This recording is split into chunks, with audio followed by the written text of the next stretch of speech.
श्रीचैतन्यमनोभीष्टं स्थापितं येन भूतले स्वयं रूपा कदा मह्यं ददाति स्वपदान्तिकम् वन्देऽहं श्रीगुरो श्रीयुतापदकमलं श्रीगुरुं वैष्णवांश्च श्रीरूपं साग्रजातं सहगण रघुनाथान्वितं तं सजीवम् साद्वैतं सावधूतं परिजनसहितं कृष्णचैतन्यदेवं श्रीराधा कृष्णपादान् सहगणललिता श्रीविशाखान्वितांश्च हे कृष्णा करुणा सिन्धु दीनबन्धु जगत्पते गोपेश गोपिका कान्ता राधाकान्ता नमस्तते तप्त कांचन गौरांगी राधे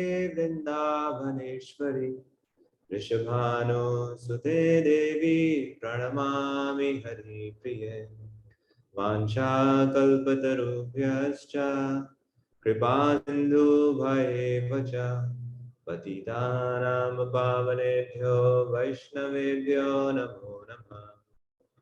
श्रीकृष्ण चैतन्य प्रभु नित्यानंद श्री अद्वैत गदाधर शिवासादि गौर भक्त वृंद हरे कृष्णा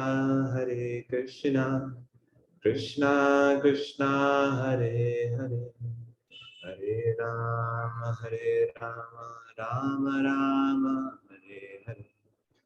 नमो विष्णुपादाय कृष्णा पृष्ठाय भूतले श्रीमते भक्ति वेदांत स्वामिन्निति नामिने नमस्ते सारस्वते देवे गौरवाणी प्रचारिणे निर्विशेष शून्यवादी पाश्चात्य देशतारिणे तुम करोति वाचां पंगुं लंघयते गिरिं यत्कृपातमहं वन्दे श्रीगुरून् दीनतारिणम् इदं भागवतं नाम पुराणं ब्रह्म संहितम् उत्तम श्लोक चरितं चकार भगवान् ऋषि नियशेषाय लोकस्य धन्यं स्वस्ति अनुमः।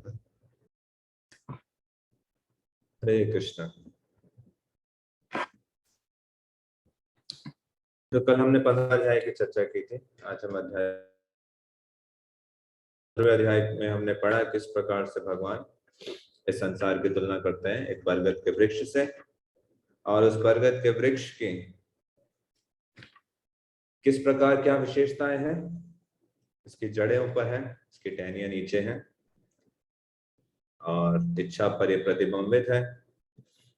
साथ ही साथ प्रकृति के 3 गुणों द्वारा इसका पोषण होता है और इसमें लगने वाले कुछ फल हैं। तो इस वृक्ष में एक जीवात्मा किस प्रकार से बंधता है, कोई इसके कहाँ से प्रारंभ हो रहा है, कहाँ इसका खत्म है, इसको कोई नहीं पहचान सकता। परंतु इस वृक्ष से अपने आप को काटा जा सकता है 2 तरीके से। एक तो है वैराग्य और दूसरा है कृष्ण शरणागति। तो अब अगले अध्याय में, जैसे हमने कल संक्षिप्त में चर्चा किया कि जो 16वां अध्याय है, तो पिछले 15वें अध्याय में तो भगवान ने बरगद का जो वृक्ष से तुलना किया, अश्वत्थ वृक्ष, तो इसके जो फल हैं उसके बारे में ज्यादा व्याख्या नहीं हुई। तो इसके फल 2 प्रकार के हैं। एक फल है जिससे व्यक्ति को मोक्ष प्राप्त होता है, उसकी चेतना का ऊपर की ओर उठती है, और एक फल है जिससे व्यक्ति को प्राप्त होता है वो और ज्यादा बंधता है, नीचों के लोक में उसकी गति होती है। तो उन फलों के बारे में भगवान श्री कृष्ण इस 16वें अध्याय में चर्चा करेंगे। तो एक है जिसको कहते हैं अच्छा फल यानी दैवी गुण, और एक है बुरे फल जिसको कहते हैं आसुरी गुण। तो सबसे पहले वो दैवी गुण के बारे में चर्चा करते हैं अध्याय 16 में। आइए इन श्लोकों को उच्चारण करते हैं मिलकर। श्री भगवानुवाच अभयं सत्त्व संशुद्धिर् ज्ञान योगा व्यवस्थिति दानं दमश्च यज्ञश्च स्वाध्यायस्तपार्जवम् अहिंसा सत्यम अक्रोधस्त्याग शान्तिरपैशनम् दया भूतेष्व अलोलुप्त्वं मार्दवं हृदिरचापलम् तेज क्षमा धृति शौचम अद्रोहो नातिमानिता भवन्ति संपदं दैवीम् अभिजातस्य भारत। इसका अनुवाद पढ़ेंगे इस पे? साधु प्रभु पढ़ेंगे अनुवाद। हरे कृष्णा। भगवान ने कहा, हे भरत पुत्र, निर्भयता, आत्मा शुद्धि, आध्यात्मिक ज्ञान का अनुशीलन, दान, आत्मा संयम, यज्ञ परायणता, वेद अध्ययन, तपस्या, सरलता, हिंसा, सत्यता, क्रोध विहीनता, त्याग, शांति, हृदय क्षण में अरुचि, समस्त जीवों पर करुणा, लोभ विहीनता, भद्रता, लज्जा, संकल्प, तेज, क्षमा, धैर्य, पवित्रता, ईर्ष्या तथा सम्मान की अभिलाषा से मुक्ति, ये सारे दिव्य गुण हैं जो देवी प्रकृति से संपन्न देवतुल्य पुरुष में पाए जाते हैं। शास्त्रीय श्रील प्रभुपाद जी द्वारा। श्रील प्रभुपाद सिर्फ 15वें यस प्रभु, सिर्फ पहला पैराग्राफ। यस प्रभु, पहला 15वें अध्याय के प्रारंभ में इस भौतिक जगत रूपी अश्वत्थ वृक्ष की व्याख्या की गई थी। उससे निकलने वाली अतिरिक्त जड़ों की तुलना जीवों के शुभ तथा अशुभ कर्मों से की गई थी। 9वें अध्याय में भी देवताओं तथा असुरों का वर्णन हुआ है। अब वैदिक अनुष्ठानों के अनुसार सतोगुण में किए गए सारे कार्य मुक्ति पथ में प्रगति करने के लिए शुभ माने जाते हैं और ऐसे कार्यों को देवी प्रकृति कहा जाता है। जो लोग इस देवी प्रकृति में स्थित होते हैं वह मुक्ति के पथ पर अग्रसर होते हैं। इसके विपरीत उन लोगों के लिए जो रजो तथा तमोगुण में रहकर कार्य करते हैं, मुक्ति की कोई संभावना नहीं रहती। उन्हें या तो मनुष्य की तरह इसी भौतिक जगत में रहना होता है या फिर वे पशु योनियों में या इससे भी निम्न योनियों में अवतरित होते हैं। इस 16वें अध्याय में भगवान देवी प्रकृति तथा उसके गुणों एवं असुरी प्रकृति तथा उसके गुणों का समान रूप से वर्णन करते हैं। वे इन गुणों के लाभों तथा हानि का भी वर्णन करते हैं। दिव्य गुण ये देवी प्रकृति से युक्त उत्पन्न व्यक्ति के प्रसंग में प्रयुक्त अभिजायते यस्यः शब्द बहुत सार गर्भित है। देवी परिवेश में सनातन संतान उत्पन्न करने का वैदिक शास्त्रों में गर्भधान संस्कार कहा गया है। यदि माता पिता चाहते हैं कि देवी गुणों से युक्त संतान उत्पन्न हो तो उन्हें सामाजिक जीवन में मनुष्य के लिए बताए गए 10 नियमों का पालन करना चाहिए। भगवद गीता में हम पहले ही पढ़ चुके हैं कि अच्छी संतान उत्पन्न करने के नियमित मैथुन जीवन साक्षात कृष्ण है। मैथुन जीवन ग्रहित नहीं है।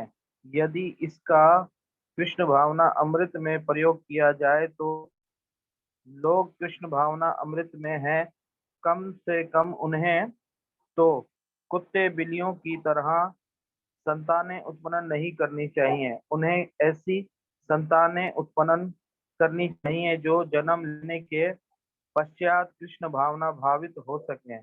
कृष्ण भावना अमृत में तल्लीन माता पिता से उत्पन्न संतानों को इतना लाभ तो मिलना ही चाहिए। वर्ण आश्रम धर्म नामक सामाजिक संस्था जो समाज को सामाजिक जीवन के 4 विभाग एवं हरे कृष्णा विभागों एवं जिसमें पैराग्राफ चल रहा है। मेरी आवाज खराब आ रही है या किसी ने कोई बोला? नहीं, बस प्रभु जी, अपन को थर्ड पैराग्राफ चल रहा है। पहला ही पैराग्राफ है, प्रभु ने बताया था। आवाज सही नहीं आ रही प्रभु? आ रही है। बस प्रभु जी यहीं पे विराम देंगे। ठीक है प्रभु जी, थैंक यू।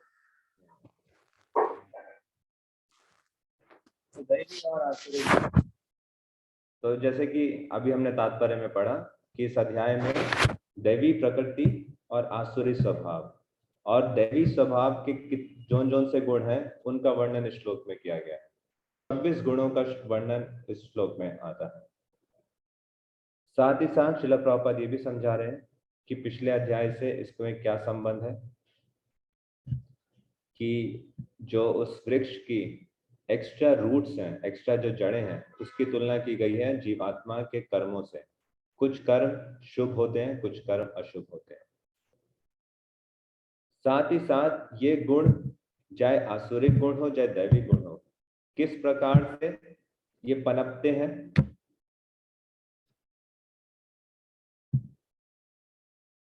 प्रकृति के 3 गुणों के संग में, सतोगुण के संग में अलग अलग गुणों पनपेंगे, रजोगुण में अलग और तमोगुण में अलग। जो आसुरिक गुण हैं वो रजोगुण और तमोगुण से पनपते हैं। इन गुणों में मोक्ष का कोई संभावना नहीं है और इसमें जो गंतव्य है या तो वह इस भौतिक जगत में मनुष्य जीवन में रहता है उसी लोक पर, या निम्न योनियों में गिरता है। जो दिव्य गुण है वो सतोगुण से विकसित होते हैं और इसलिए सतोगुण में किए जाने वाले कार्यों की महत्वता को यहाँ पर बल दिया गया। ऐसे कार्यों को कहते हैं दैवी प्रकृति और ये मोक्ष के पथ पर सहायक और बहुत शुभ ये गुण है। तो ये जो 26 के गुण है इनको दैवी गुण क्यों कहा गया है, डिवाइन क्वालिटीज क्यों कहा गया है? क्योंकि ये आत्मक साक्षात्कार के पथ पर जीवात्मा को शक्ति प्रदान करती है, उसके सहायक होती है। इसलिए इनको दैवी गुण कहा गया है कि ये दिव्य जगत में पहुंचने के लिए सहायक है। तो इन गुणों का जो विभाजन है वो किस आधार पर किया गया है? वर्ण और आश्रम के आधार पर। कुछ विशेष गुण हैं विशेष वर्ण और विशेष आश्रमों के लिए, और कुछ गुण हैं जो सभी के लिए। तो ये कौन कौन से गुण हैं? आप में से कोई पढ़ के आए ये अध्याय पहले से? तो इन 26 गुण, हमने कुछ गुण 13 अध्याय में भी चर्चा किए थे जो ज्ञान नॉलेज की डेफिनेशन में थी, परंतु यहाँ पर स्पेसिफिक क्वालिटीज अनुवाद में है ना?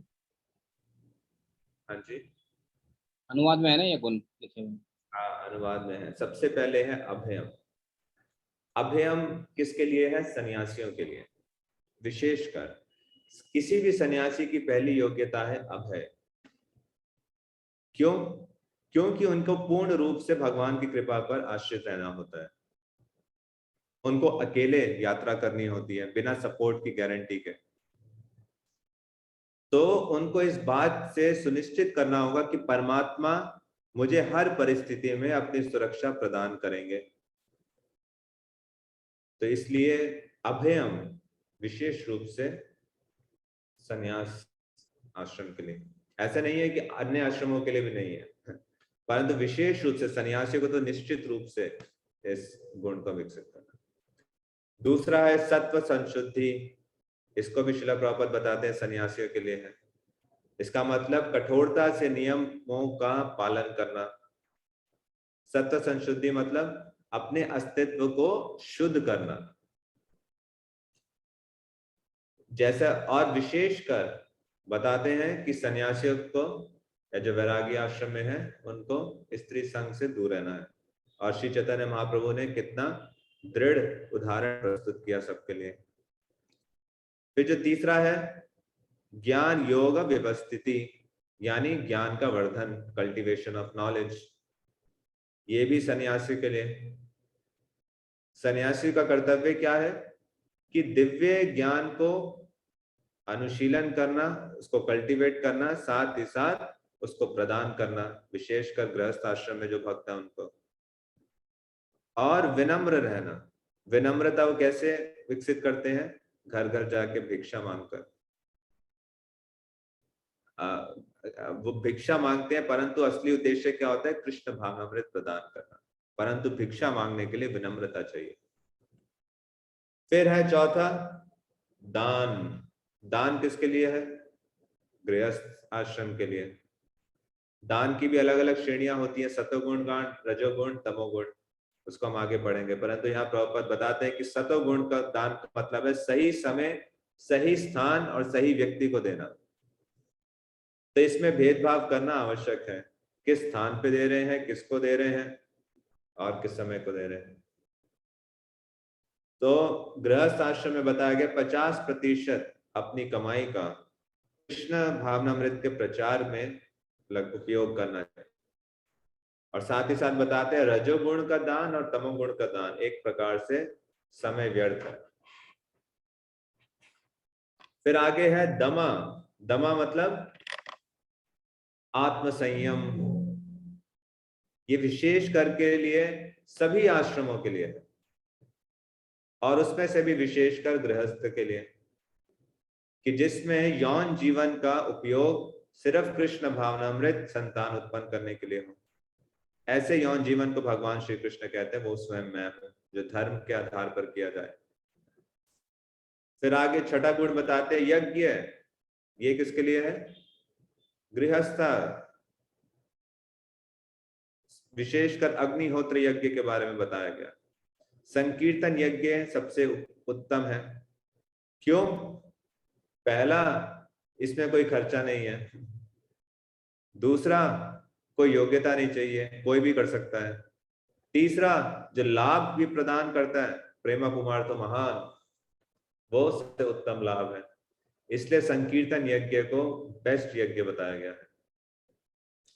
फिर आगे का गुण बताया स्वाध्याय। स्वाध्याय विशेषकर ब्रह्मचारियों के लिए है,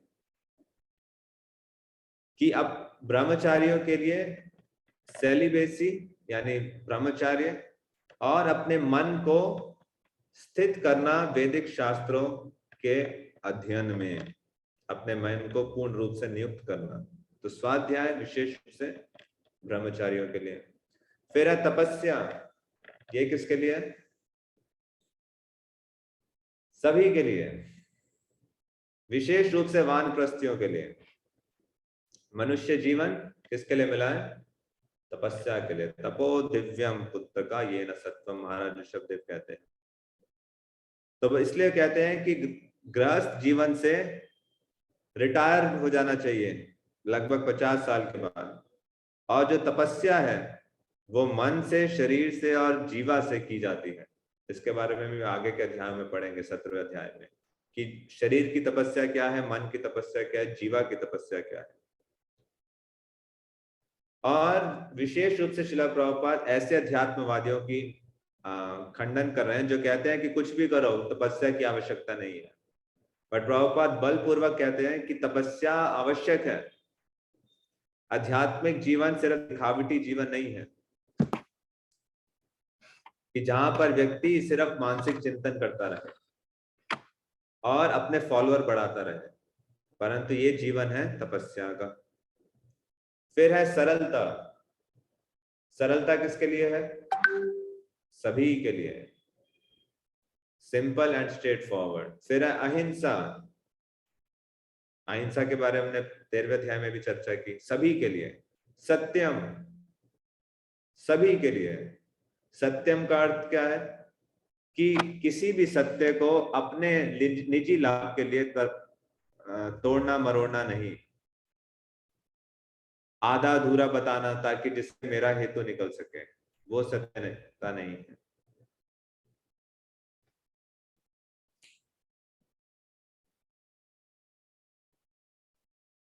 फिर आगे क्या है? क्रोधा। हाँ, अक्रोध, यानी क्रोध से मुक्ति, अक्रोध सभी के लिए। तो बताते हैं अगर उत्तेजना करने का कारण हो फिर भी व्यक्ति को सहनशील बनना चाहिए, क्योंकि क्रोध आने से क्या होता है, पूरा का पूरा शरीर दूषित हो जाता है। जो क्रोध है वो रजोगुण का उत्पत्ति है, और काम इच्छा पूरा ना होने से क्रोध उत्पन्न होता है। क्रोध का सही उपयोग उपदेशा में आपने पढ़ा होगा, जैसे अर्जुन ने लगाया भगवान की सेवा में, या हनुमान ने लगाया भगवान राम की सेवा में। फिर है वैराग्य, सबके लिए। वैराग्य का अर्थ क्या है? सभी चीजों का उपयोग करना कृष्ण की सेवा में। फिर है ट्रैंक्विलिटी, हिंदी में, संस्कृत में है शांति। शांति। सबके लिए शांति का अर्थ क्या हुआ कि अलग अलग प्रकार के इमोशंस जनरेट होते हैं, परंतु उससे प्रभावित ना होना, उन इमोशंस के द्वारा नियंत्रित ना होना, शांत पूर्वक रहना, द्वंद में अपने मन को स्थिर रखना। फिर आगे है अपैशुनम, यानी अदोष दृष्टि, यानी दूसरों में कमी ना निकालना, अवर्जन टू फॉल्ट फाइंडिंग।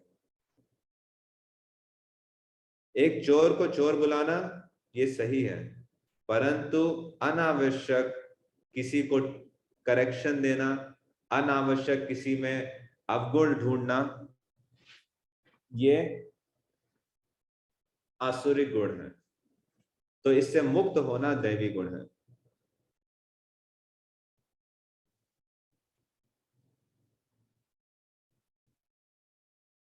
तो हो गया ये अक्रोध, सॉरी क्षमा कीजिए, अपैशुनम।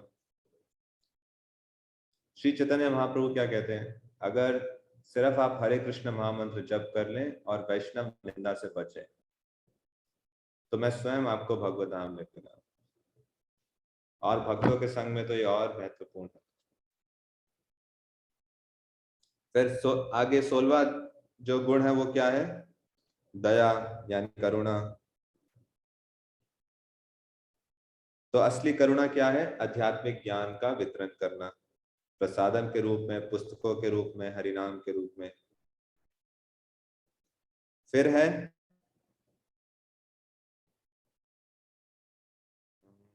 दया भूतेषु अलोलुप्त, यानी लोभ से मुक्ति।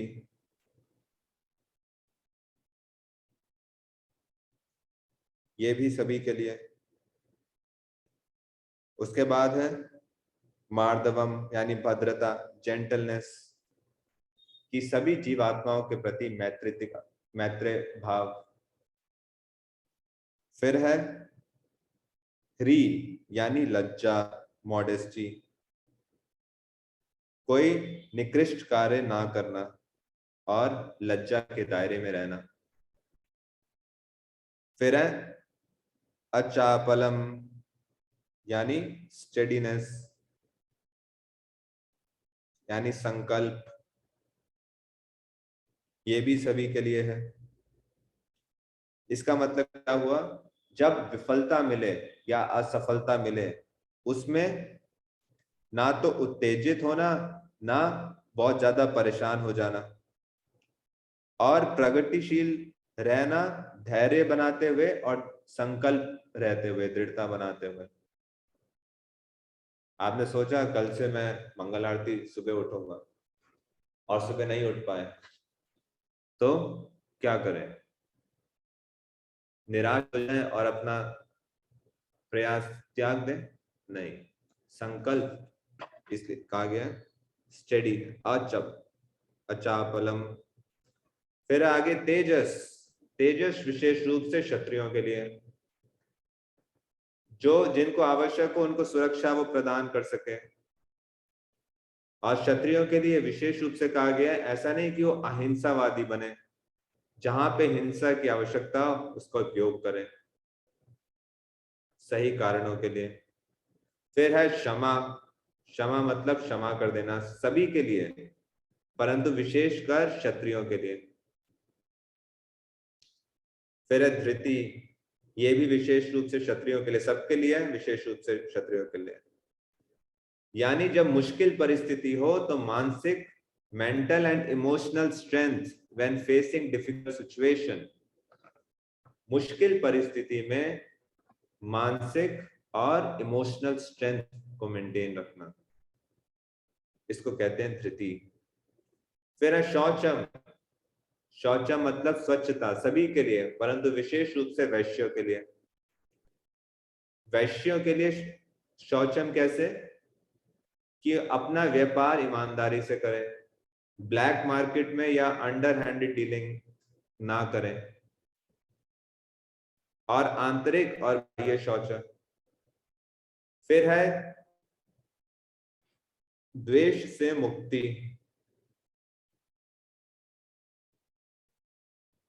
अद्रोह यानी ईर्ष्या से मुक्ति सबके लिए।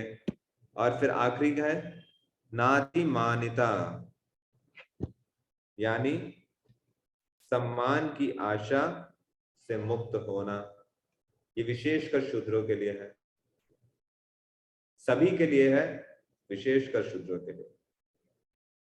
झूठे अहंकार या मान से घमंड ना बढ़ाना, परंतु अपने पद में स्थिर रहना और हमेशा दूसरों को सम्मान देना। तो इन 3 श्लोकों में विशेषकर भगवान श्री कृष्ण ने 26 दैवी गुणों की चर्चा की। फिर आगे वाले श्लोकों में उन्होंने आसुरिक गुणों की अब चर्चा करेंगे दैवी गुण चर्चा करने के बाद। तो आसुरिक गुण क्या है?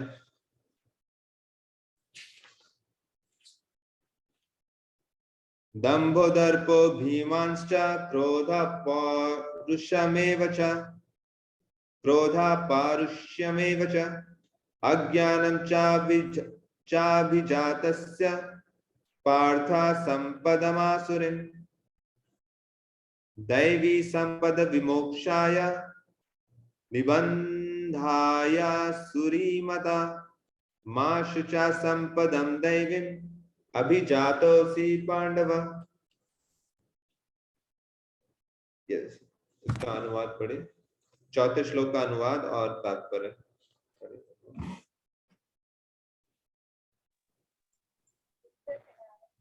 हे प्रतापुत्र, अहंकार, घमंड, अभिमान, क्रोध, कठोरता और अज्ञान या ये आसुरी स्वभाव वाले लोगों के गुण हैं। देवी गुण मुक्ति देने वाले, जबकि आसुरी गुण बंधन में डालने वाले हैं। हे पांडव पुत्र, तुम फिक्र मत करो, क्योंकि तुम देवी गुण लेकर जन्म में हो। हे पार्थ पुत्र, इस दुनिया में दो दो किस्म की मखलूक है, एक देवी और दूसरी आसुरी कहते हैं। मैं पहले ही तफसील से तुम्हें देवी गुण बता चुका हूँ, अब मुझसे आसुरी गुण के बारे में सुनो।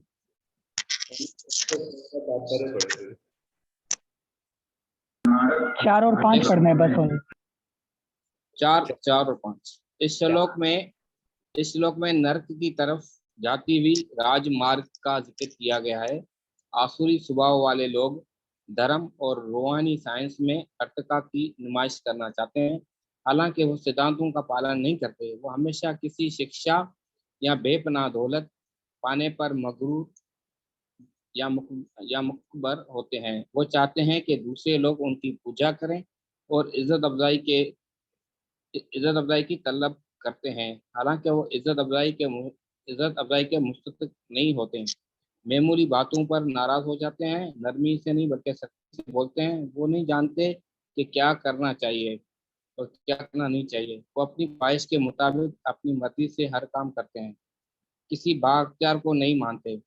वो ये असूरी गुण अपनी माँ के पेट में ही हासिल करते हैं, और जो उनकी उम्र बढ़ती है तो ये तमाम अशुभ गुण माने जाते हैं।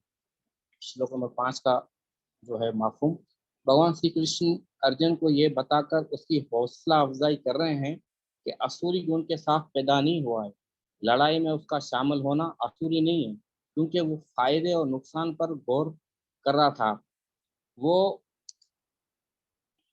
वह विचार कर रहा था कि भीष्म और वरुण जैसे काबिल एहतराम शख्स को मारा जाए या नहीं। अलबत्ता वो क्रोधा, झूठे वकार और शक्ति के जेर असर अमल नहीं करा था, इसलिए वो आसुरी स्वभाव का नहीं था। क्षत्रिय यानी कि फौजी के लिए दुश्मन पर तीर चलाना देविया समझा जाता है। ऐसे फर्ज से मोड़ना आसुरी है, इसलिए अर्जुन के लिए सोगवार होने की कोई वजह नहीं थी। जो कोई भी जिंदगी के मुख्तलिफ आश्रमों के बाज़ाबत उस असूलों की पैरवी करता है, वो रूहानी सतह पर कायम होता है।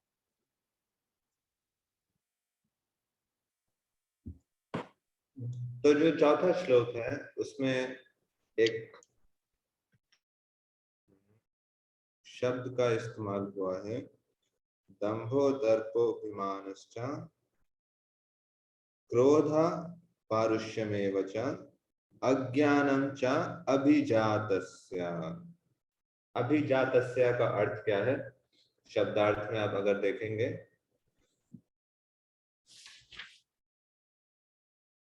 पैदा होने वाला, है ना, तो पैदा यानी होने वाला, हाँ, माँ के गर्भ से। कि ये जो गुण है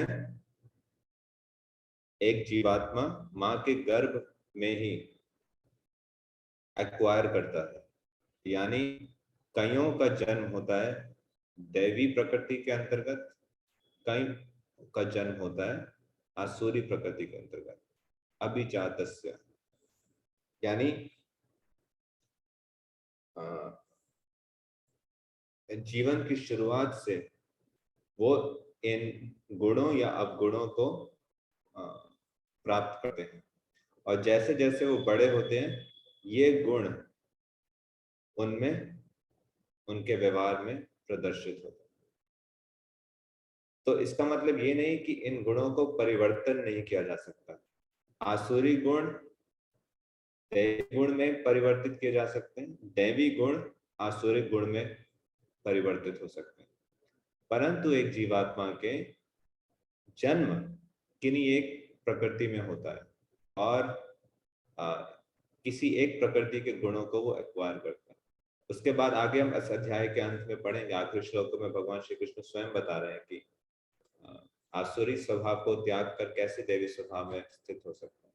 परंतु यहाँ पर जो महत्वपूर्ण बात है अभिजातस्य, और साथ ही साथ तो हमने पिछले 3 श्लोकों में 26 दैवी गुणों के बारे में पढ़ा।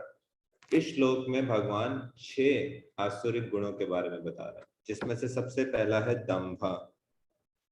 यानी दंभ का मतलब है अहंकार। तो अहंकार किस चीज का? पहली लाइन में कह रहे हैं इस श्लोक में नरक के राजमार्ग का वर्णन है। Royal road to hell is described in this verse.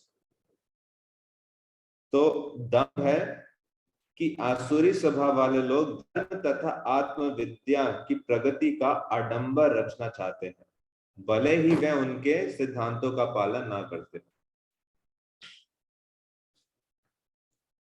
कि अपने आप को बहुत धार्मिक दिखाएंगे बाहर से, उसका आडंबर रचाएंगे, परंतु धार्मिक सिद्धांतों का पालन नहीं करेंगे।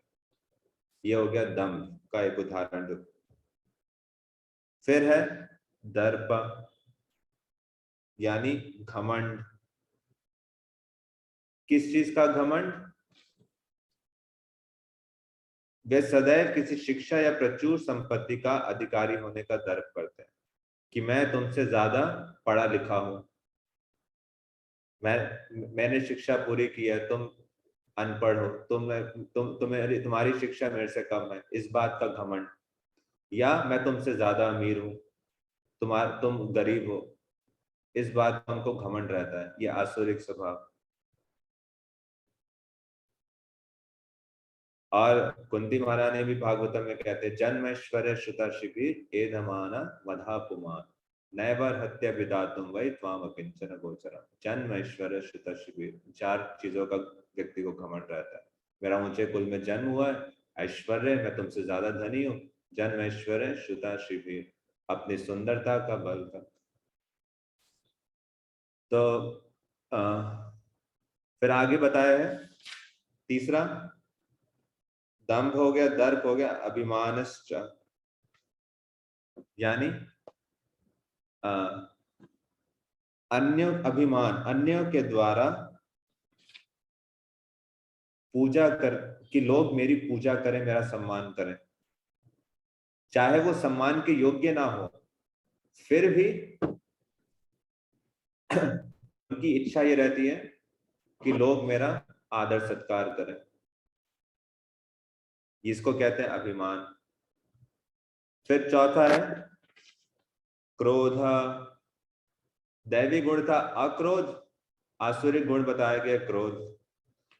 क्रोध मतलब छोटी छोटी बातों पर क्रोध हो जाते हैं, खरी खोटी सुनाते हैं और नम्रता से नहीं बोलते। क्रोध अलग अलग चीजों के द्वारा व्यक्त किया जा सकता है। कई लोग अपनी आंखों से क्रोध को व्यक्त करते हैं, कई लोग अपनी वाणी से क्रोध को व्यक्त करते हैं। कि छोटी छोटी बातों पर बहुत कठोर शब्दों का इस्तेमाल करना कहते हैं क्रोध। फिर आगे बताया क्रोध के साथ पारुष्यम, यानी निष्ठुरता, यानी हार्शनेस।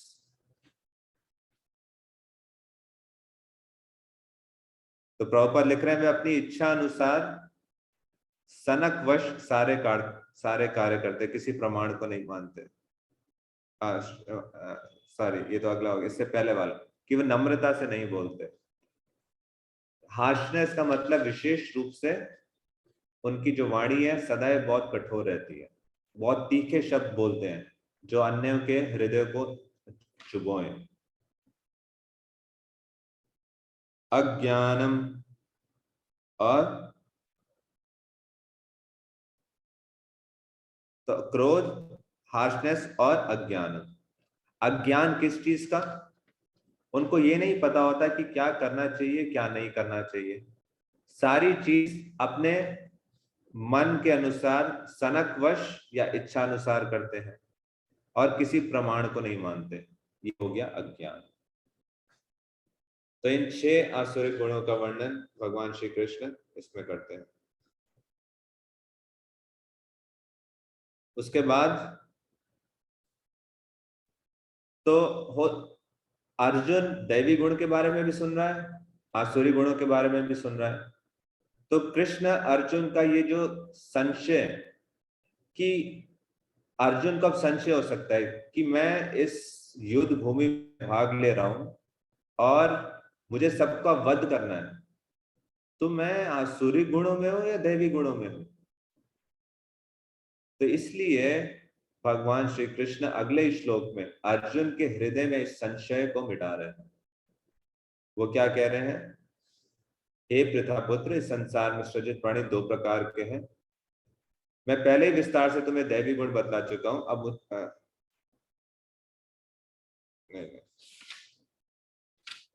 पांचवा श्लोक, दिव्य गुण मोक्ष के लिए अनुकूल है और आसुरी गुण बंधन दिलाने के लिए। हे पांडुपुत्र, तुम चिंता मत करो क्योंकि तुम दैवी गुणों से युक्त होकर चल रहे हैं। तो यहाँ पर वो स्पष्ट कर रहे हैं कि तुम्हारा जो जन्म हुआ है वो दैवी गुण में हुआ है। यहां पर भी आप देखेंगे जो शब्द का इस्तेमाल आया है, अभिजाता, दैवी अभिजातोसी पांडवा, कि तुम्हारा जो जन्म हुआ है वो दैवी गुण में हुआ है। इसीलिए संस्कार पे बहुत बल दिया जाता है। विशेषकर प्रभुपाद बहुत बल देते थे गर्भाधान संस्कार पे, कि संतान उत्पन्न करने से पहले गर्भाधान संस्कार आवश्यक है, बहुत महत्वपूर्ण है। तभी गर्भाधान संस्कार करते हैं तो एक ऐसी जीवात्मा गर्भ में प्रवेश करती है जो दैवी गुण में है। जितनी मात्रा में माता और पिता की चेतना शुद्ध होगी, उतनी शुद्ध आत्मा उस गर्भ में आकर्षित होगी और उतना ही उसके लिए भक्ति करना सरल होगा।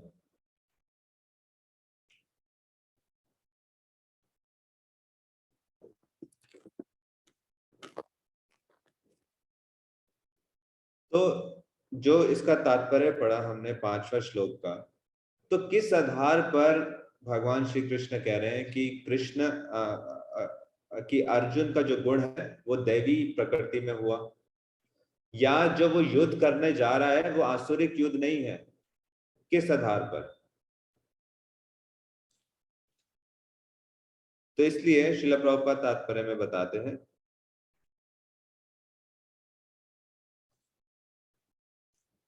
क्योंकि वह उसके गुण दोषों पर विचार कर रहा था। ये पहला कारण। अगर कोई आसुरिक गुण में होगा वो इतना विचार नहीं करता, उसके प्रोज एंड कॉन्स नहीं देखता, उसके जो भी सनक में आता है वो कर देता है। वह ये विचार कर रहा था कि भीष्म तथा द्रोण जैसे प्रतिष्ठित महापुरुषों का वध किया जाए या नहीं। इसका मतलब क्या है? वह क्रोध के वश कार्य नहीं कर रहा था।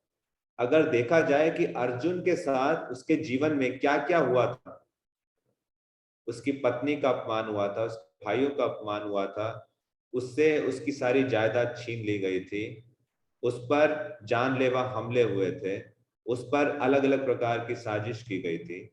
इतना सब कुछ होने के बाद भी वो क्रोध से कार्य नहीं कर रहा था, वो विचार कर रहा था। तो इसका मतलब वो दैवी गुणों से था, और जो वो युद्ध करने जा रहा है वो आसुरिक गुणों से संपन्न नहीं था। फिर आगे और कारण बताते हैं कि क्षत्रियों के लिए शत्रु पर बाण बरसाना दिव्य माना जाता है और ऐसे कर्तव्य से विमुख होना आसुरी। तो क्षत्रिय धर्म है युद्ध करना, युद्ध छोड़ के भागना वो आसुरी होता। परंतु एक क्षत्रिय के लिए धर्म के आधार पर कृष्ण के निर्देश के अंदर युद्ध करना ये दैवी गुण के अंतर्गत था और दिव्य स्तर पर था।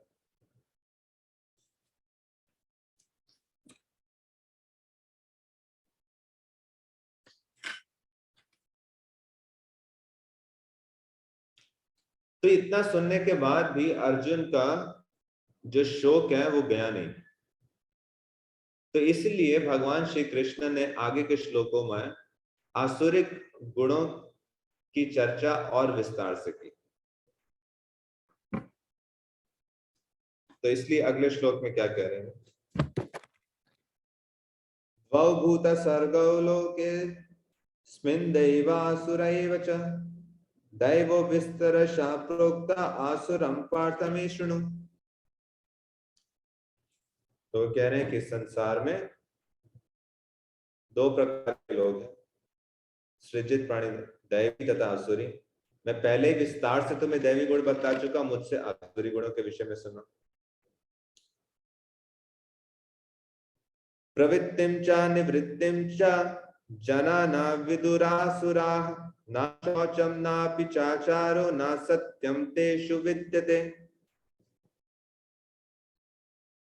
तो सबसे पहले क्या बताया? प्रवृत्तिं च निवृत्तिं च।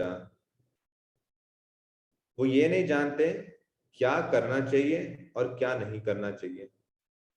ना शौचम, ना तो उनमें स्वच्छता है यानी पवित्र है, ना भी चाचरो, ना उनमें आज सही आचरण है। ना सत्यम तेषु विद्यते, ना सत्यम है। तो चार चीजें बताएं। पहला, प्रवृत्तिम च निवृत्तिम च जना ना। प्रवृत्ति मतलब क्या करना चाहिए ये नहीं जानते, निवृत्तिम च क्या नहीं करना चाहिए ये भी नहीं जानते। उनको साफ सफाई पसंद नहीं है, ना उनका सही आचरण है और ना सत्यम।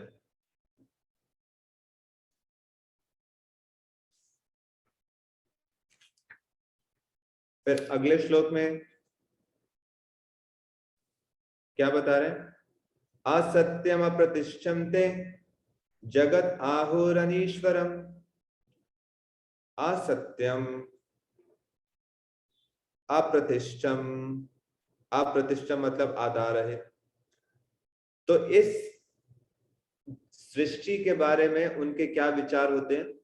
पहला, वे कहते हैं कि जगत मिथ्या है, असत्यम। अप्रतिष्ठम मतलब इस जगत का कोई आधार नहीं है।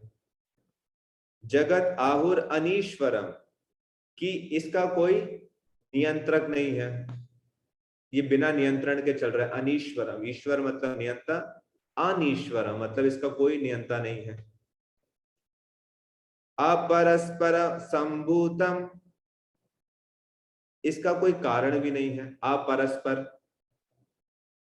संभूतम मतलब उत्पन्न किया, इसकी जो उत्पत्ति है बिना किसी कारण के हो गई। किम अन्यत काम है तो कम, और अगर कोई कारण है भी तो किम अन्यत काम अहेतुकम, कि सिर्फ केवल काम वासना ही इस संसार का कारण है और कोई कारण नहीं है। तो ये उनका निष्कर्ष है इस संसार को लेकर।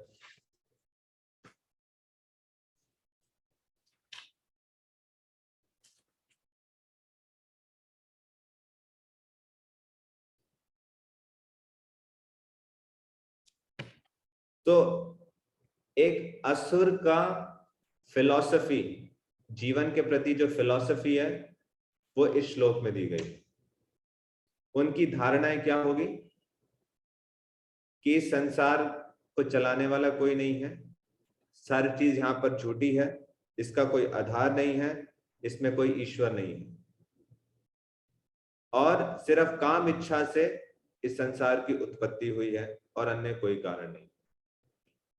तो जब ये दर्शन उनके जीवन का सिद्धांत होता है या इस फिलॉसफी से वो कार्य करते हैं, तो अगले कुछ श्लोकों में भगवान श्री कृष्ण बता रहे हैं कि इस दर्शन के आधार पर वो कैसे कैसे कार्य करते हैं, इसका क्या क्या परिणाम होता है। आइए पढ़ते हैं। एतां दृष्टिम अवस्थभ्य नाष्टात्मानो लिपबुद्धयः प्रभवन्ति उग्र कर्माणः क्षयाय जगतो हिताः काममाश्रित्य दुष्पुरं दम्भमानमदान्विताः मोहाद्वसाद्ग्राहन् प्रवर्तन्ते शुचिव्रताः।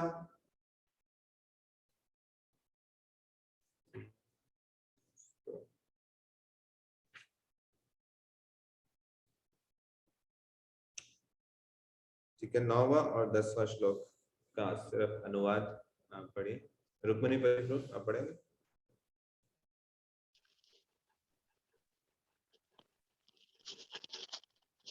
ऐसे नतीजे की पैरवी करते असुरी स्वाभाविक लोग, जिन्होंने उत्तम ज्ञान को खो दिया है और जो बेअकल हैं, वो इस जगत को नष्ट करने वाले गैर मुफीद और दहशत गर्दाना कामों में मसरूफ रहते हैं।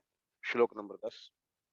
कभी मुतमईन ना होने वाले काम की शरण लेकर अहंकार और घमंड की प्रतिष्ठा में डूब हुए आसुरी लोग इस तरह माया में फंसकर हमेशा आर्जी चीजों से कशिश होकर अशुद्ध कर्मों में लगे रहते हैं।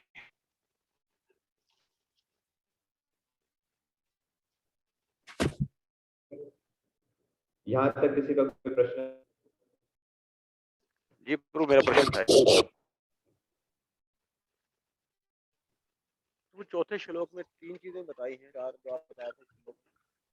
उसमें समझ ये है चीजें बताएं। अहंकार। हाँ, वो 6 चीजें हैं ना, तो उसमें से 3 चीजें जो एक जैसी नजर समझ आ रही हैं, अहंकार, घुमंड और अभिमान। तो इसमें क्या अंतर क्या है तीनों में?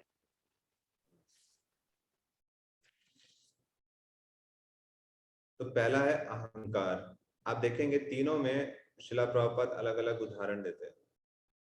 अहंकार विशेष रूप से कि मैं धर्म में बहुत प्रगतिशील हूं और आध्यात्मिक विज्ञान में बहुत आगे हूं, परंतु सिद्धांत का वो पालन नहीं करेंगे, उसको कहते हैं अहंकार।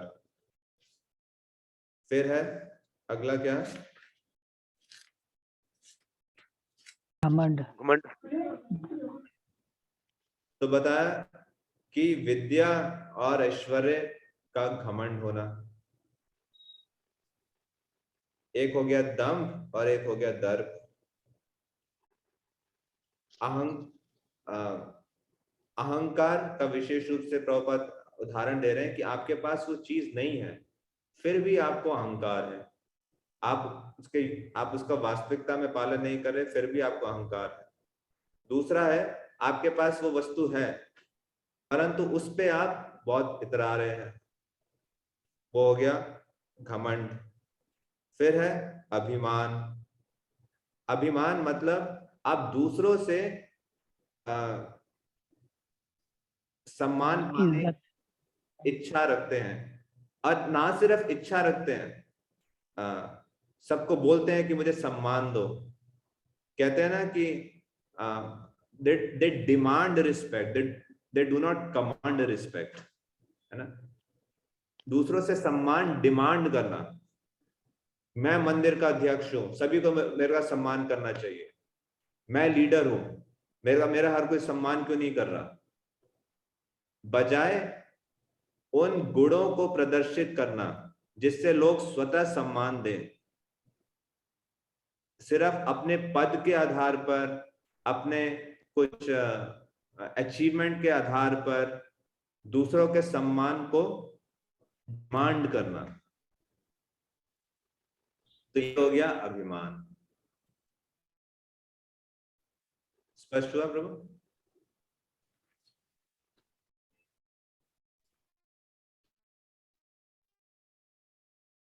मूलचंद प्रभु। हरे कृष्णा प्रभु जी, नमः प्रणाम। प्रभु जी यहाँ पर एंसा आया है 26 क्वालिटीज में, तो क्षत्रिय को भी मतलब ऐसे एंसा नहीं करनी चाहिए, मतलब जैसे आपने सुना है यहाँ पर हमें। तो जो 1.36 का जो पर्पट है भगवद गीता का, उसमें प्रभुपाद ने कहा है कि 6 कैटेगरी के जो हाथाताई होते हैं, वो उनको अगर हम मारेंगे तो हमें दोष नहीं लगेगा। तो वो ऐसा मतलब हम कर सकते हैं, जैसे 1.36 में आपको खुला हुआ है कि जो ज्यादा जो जेर देखकर जो है वो मारने वाले, या घर को आग लगाने वाले, या खतरनाक हथियारों से हमला करने वाले, या अपनी दूसरों की जमीन पर कब्जा करने वाले, किसी की अ, बीवी को अगवा करने वाले, तो उस पे ऐसा कर सकते हैं। और दूसरा ये था कि भगवान ने जो बताया आसुरी लोगों के बारे में, वो कहते हैं कि दुनिया ऐसे बनी है और मतलब काम वासना के लिए बनी है। हम कैसे उन लोगों को पहचाने? यहाँ पर जो हमारे इर्द गिर्द हैं वो किसी न किसी तरह भगवान को मानते हैं, चाहे वो सुपर सोल में हो, ब्रह्म में हो, या भगवान के हो, पर वैसा नहीं है कोई, मतलब मानते नहीं है कि भगवान नहीं है। वो असली लोग कैसे हैं मतलब?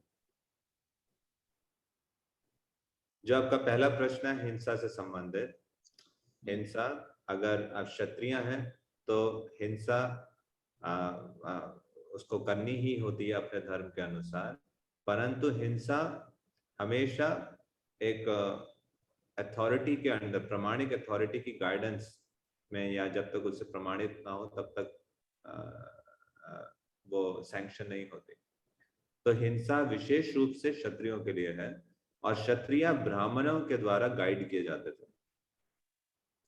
तो जो अतिताएं और की बात आप कर रहे हैं, तो उस शास्त्रों के हिसाब से अगर उनको हम वध करते हैं तो कोई पाप नहीं लगता, परंतु उससे भी ऊपर के शास्त्र है, शास्त्रों में भी अलग अलग कैटेगरी होती है, धर्मशास्त्र, जिसमें बताया गया है कि क्षमा कर देना ये इवन हायर प्रिंसिपल है। परंतु हिंसा किन परिस्थितियों में कर सकते हैं और किन के प्रति कर सकते हैं, ये बहुत आवश्यक है इसका भेदभाव करना। तो जैसे अगर कोई ब्राह्मण गलती करता है मान लीजिए, तो या कोई क्षत्रिय गलती करता है, कोई वैश्य गलती करता है और कोई शूद्र गलती करता है, तो ऐसा नहीं है कि सबको समान पनिशमेंट दी जाती है। अगर किसी ब्राह्मण ने कोई गलती की, अगर आपने उसको एक वाक्य भी बोल दिया तो उसके लिए वो बहुत हैवी पनिशमेंट होती है, क्योंकि उसके अंदर इतनी सूक्ष्म बुद्धि होती है, वो समझ जाता है। परंतु एक शूद्र बुद्धि का व्यक्ति है, उसको जब तक मार नहीं पड़ेगी, जब तक डंडा नहीं पड़ेगा, उसको कुछ समझ नहीं आएगा, उसको लगेगा ही नहीं कि मैंने कुछ गलती किया। तो क्योंकि लोगों की चेतना अलग अलग प्रकार की है और अलग अलग वर्ण एग्जिस्ट करते हैं, तो हर वर्ण की जो पनिशमेंट है वो भी अलग अलग बताई गई है, और वो पनिशमेंट कौन दे सकता है उसकी योग्यता भी बताई गई है। ऐसा नहीं कि मैंने खुद ही कहा कि हाँ ये अतिताई है और मैंने ही उनको मार दिया, तो जो और कानून को आप अगर जाके कहेंगे देखो गीता में लिखा है, तो इसका कोई नहीं, पाप नहीं करना चाहिए कि क्यों ना। तो ये सारा भेदभाव होना, कौन वो पनिशमेंट दे सकता है, और दूसरा कौन सैंक्शन कर रहा है वो वायलेंस, दोनों चीजें आवश्यक। परंतु अब हिंसा आवश्यक है, ऐसा नहीं है कि शास्त्रों में हिंसा के लिए कोई जगह नहीं दी, ऐसा संभव नहीं है।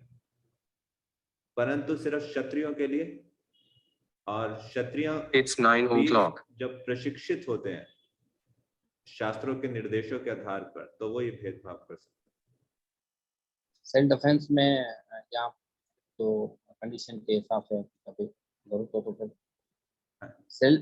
सेल्फ डिफेंस के लिए अगर ऐसा वैसी सिचुएशन हो तो देन वी कैन निश्चित रूप से, हाँ निश्चित रूप से।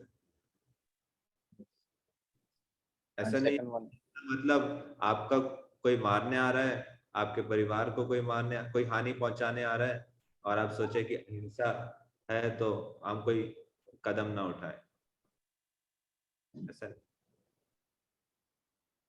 और विशेषकर अगर आपकी जिम्मेदारी है अपने लिए और अपने आप पे जो आश्रित लोग हैं, तो उनको सुरक्षा प्रदान करना विशेष रूप से आपकी जिम्मेदारी है।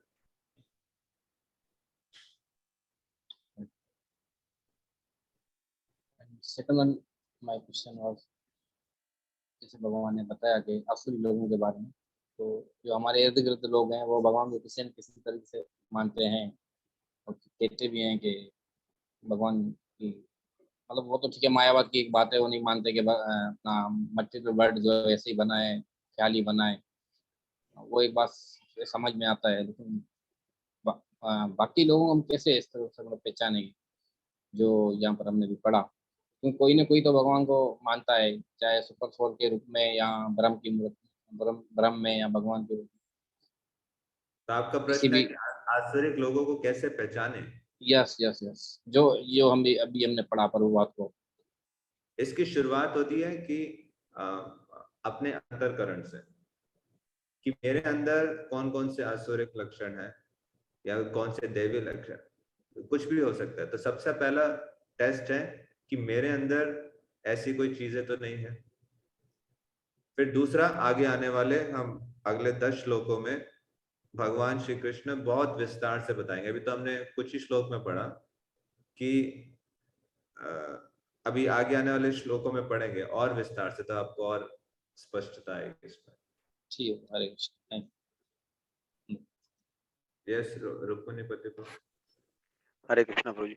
तो जैसे 6 आदत आयु में से एक वो आता है जहर देने वाला, तो जैसे कोई सांप है, बिच्छू है, इस तरह की चीजें जो हैं उनको मार सकते हैं।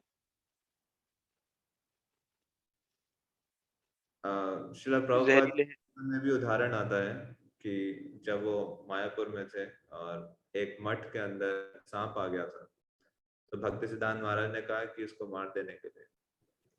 तो भागवतम में एक श्लोक है कि एक सेंटली व्यक्ति भी खुश होता है जब बिच्छू और सांप, खासकर जो जहरीला होता है, क्योंकि वो बिना किसी कारण के लोगों को काट सकते हैं। परंतु अब इसका मतलब ये नहीं है कि हम स्पेशली सांपों के पीछे जाके उनको मारना प्रारंभ कर दें।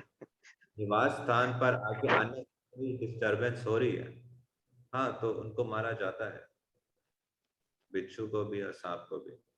और नहीं तो उनको अगर पकड़ के दूर किसी स्थान में छोड़ सकते हैं जहाँ पे मनुष्य जहाँ पे रह रहे हैं वो सुरक्षित हो पूर्ण रूप से, तो वैसा भी कर सकते हैं। धन्यवाद। हरे कृष्ण।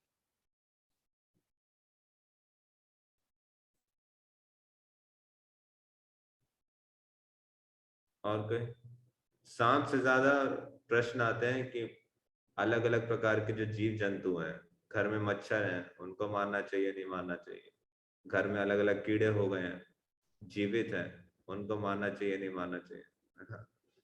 तो वहां पे अक्सर डिलीमा आता है, क्या करना चाहिए क्या नहीं करना चाहिए।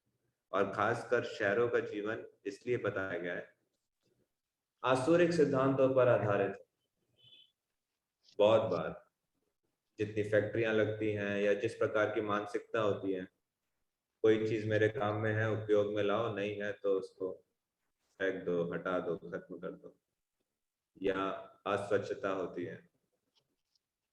एनीवे, ये एक अलग डिस्कशन है।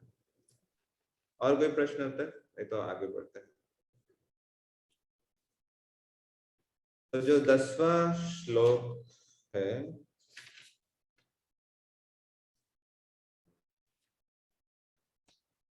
तो आसुरिक लोगों का व्यवहार कैसा होता है और उनकी प्रवृत्तियां कैसी होती हैं, इसकी चर्चा भगवान इस श्लोक में करते हैं।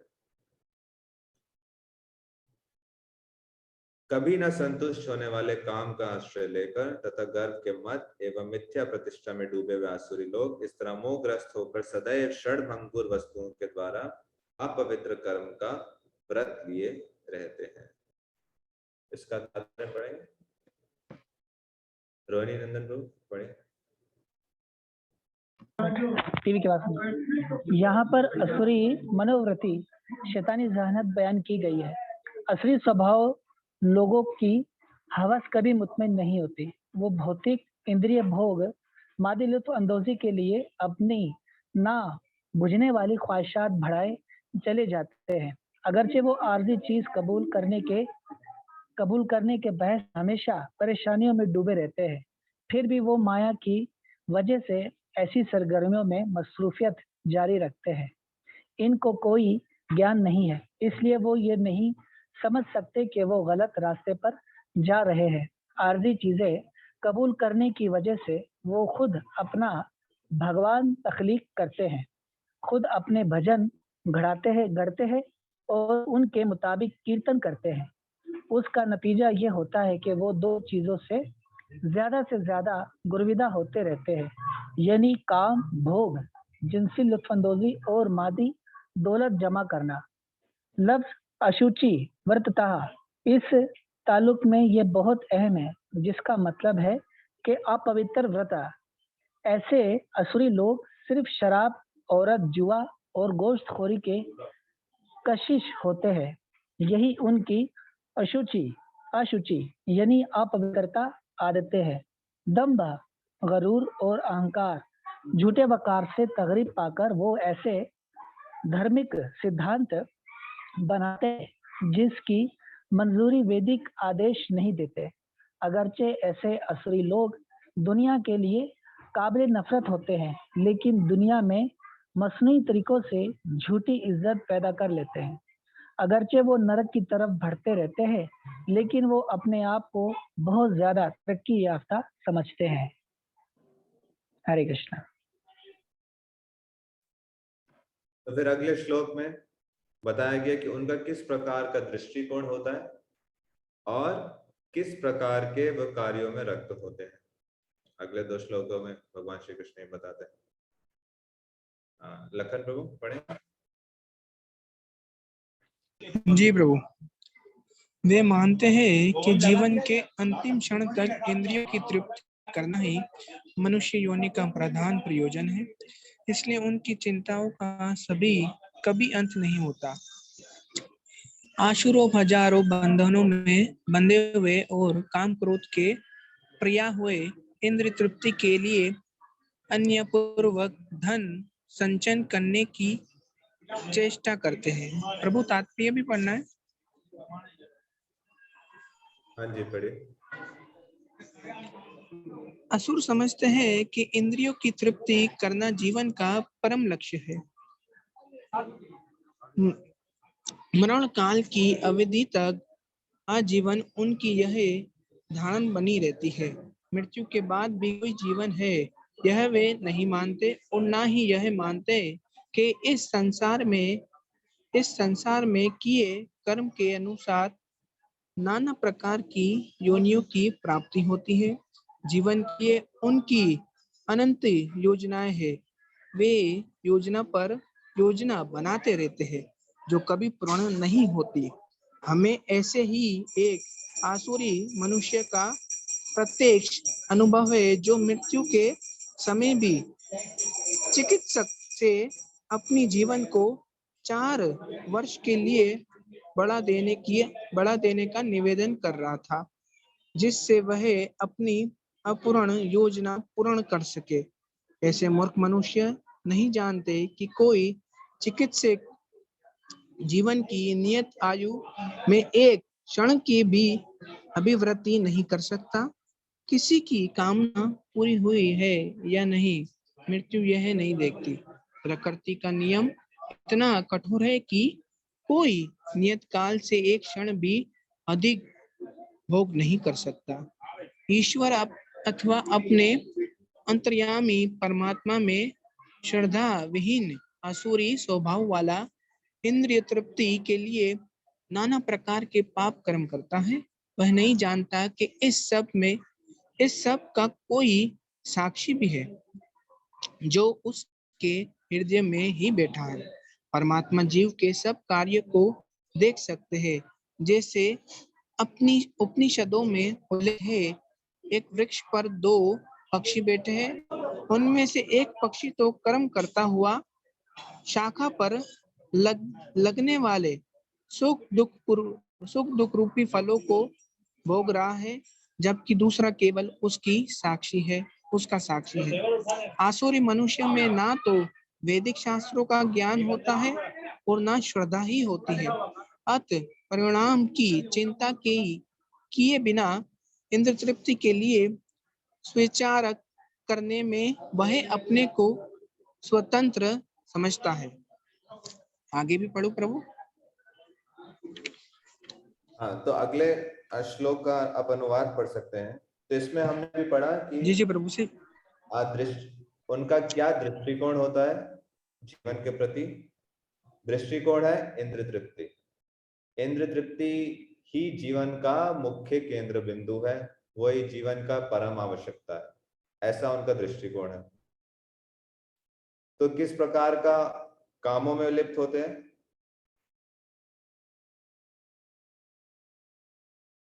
इंद्र तृप्ति के लिए अवैध ढंग से धन संग्रह करते हैं। जहां से भी उनको धन प्राप्त हो, चाहे वो डिसऑनेस्ट मीन्स क्यों ना हो, छल कपट से क्यों ना हो, इंद्र ज्यादा से ज्यादा धन को इकट्ठा करना, अपने इंद्र तृप्ति की इच्छाओं को पूरा करने के लिए, ये उनका मुख्य है। इस प्रकार से उनका जीवन चलता है। उनके जीवन में योजनाओं का कोई अंत नहीं। उनकी एक ही योजना है, कैसे ज्यादा से ज्यादा पैसे कमाए जाए, क्योंकि लाख अनगिनत इंद्रिय तृप्ति की इच्छाएं हैं। और इसके कारण मरण काल पर विशेष रूप से उनका अपार चिंता पूरे जीवन में तो होती ही है, विशेष रूप से मरण काल के समय, और काम और क्रोध में लीन होकर, इसके द्वारा उनका जीवन के जो 2 आधार हैं, एक है काम इच्छा और काम इच्छा पूरी हो जाए तो लोभ, पूरी ना हो तो क्रोध।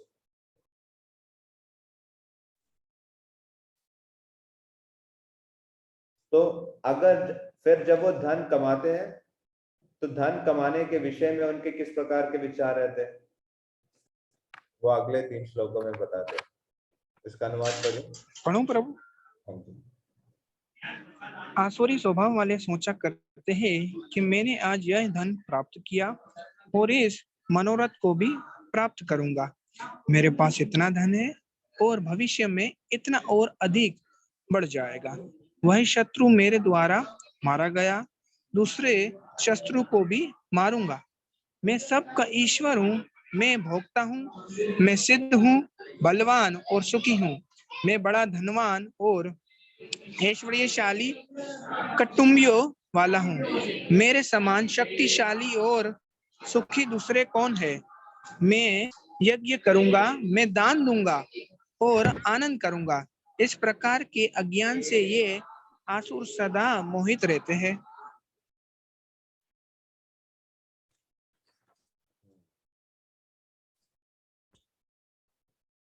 तो धन कमाने के विषय में उनके ये विचार है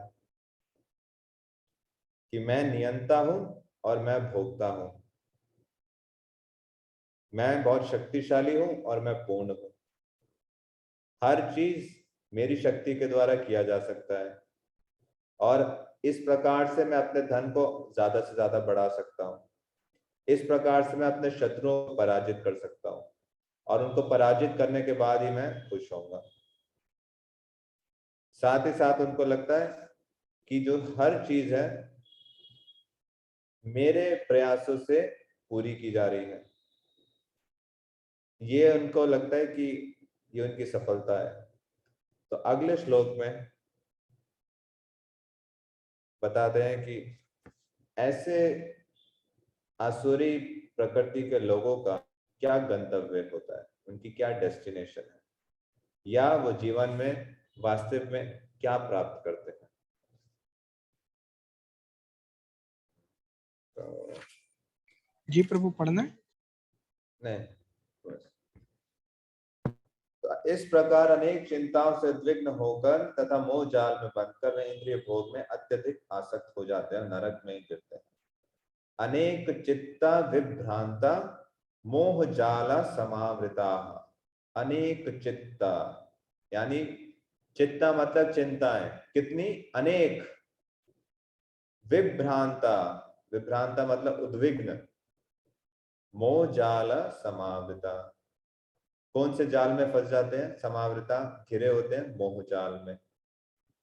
प्रसक्ता यानी आसक्त होकर, किससे आसक्त होते हैं? काम भोगेशु, इंद्र तृप्तियों में, काम भोगेशु। पतंती, पतंती मतलब गिरना, कहां पे? नरके, नरक में। अशुचौ, ऐसे अपवित्र आत्माएं। आसुरी व्यक्ति धन अर्जित करने की इच्छा की कोई सीमा नहीं जानता, उसकी इच्छा असीम बनी रहती है। वह केवल यही सोचता है कि उसके पास इस समय इतनी संपत्ति है और ऐसी योजना बनाता है कि संपत्ति का संग्रह बढ़ता ही जाए। इसलिए वह किसी भी पाप पूर्ण साधन को अपनाने में झिझकता नहीं और अवैध तृप्ति के लिए काला बाजारी करता है। तो धन कमाना समस्या नहीं है, परंतु उसका इंद्र तृप्ति की इच्छा इतनी ज्यादा होती है और इतने मोहजाल में बंधा होता है कि वो किसी भी पाप को करने के लिए तैयार होता है। अगर पशु की हत्या करके मांसाहार करने से धन आए तो मांसाहार भी करेगा, मांस को बेचेगा भी। अगर जुआ खेलने से धन आ रहा है तो जुआ भी करेगा। तो पापमय कार्यों में लिप्त होता है धन कमाने के लिए।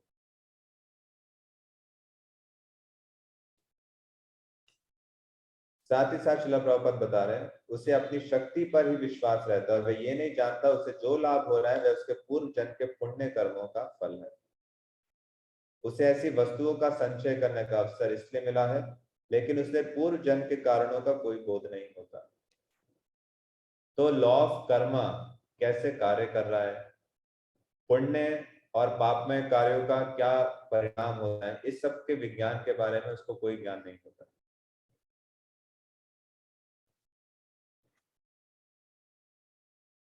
तो ये महाजाल क्या है, मोहजाल क्या है? मोहजाल को श्रीला प्रभुपाद बताते हैं, ये जाल किस प्रकार का है। पहला, इसमें कितना मेरे को इंद्र तृप्ति चाहिए इसकी कोई सीमा ही नहीं, अनगिनत, इसका अंत नहीं, no limit for the desire to enjoy. ये जो इच्छा है विशेष रूप से इंद्र तृप्ति करने की, भोगने की, इस इच्छा का कोई अंत नहीं है। तो मोह जाल का सबसे पहला फीचर ये है। उसके बाद इस बात का कोई अंत नहीं है कि मेरे को कितना धन चाहिए, सदैव उसका एकमात्र केंद्र बिंदु है ज्यादा से ज्यादा धन कमाना।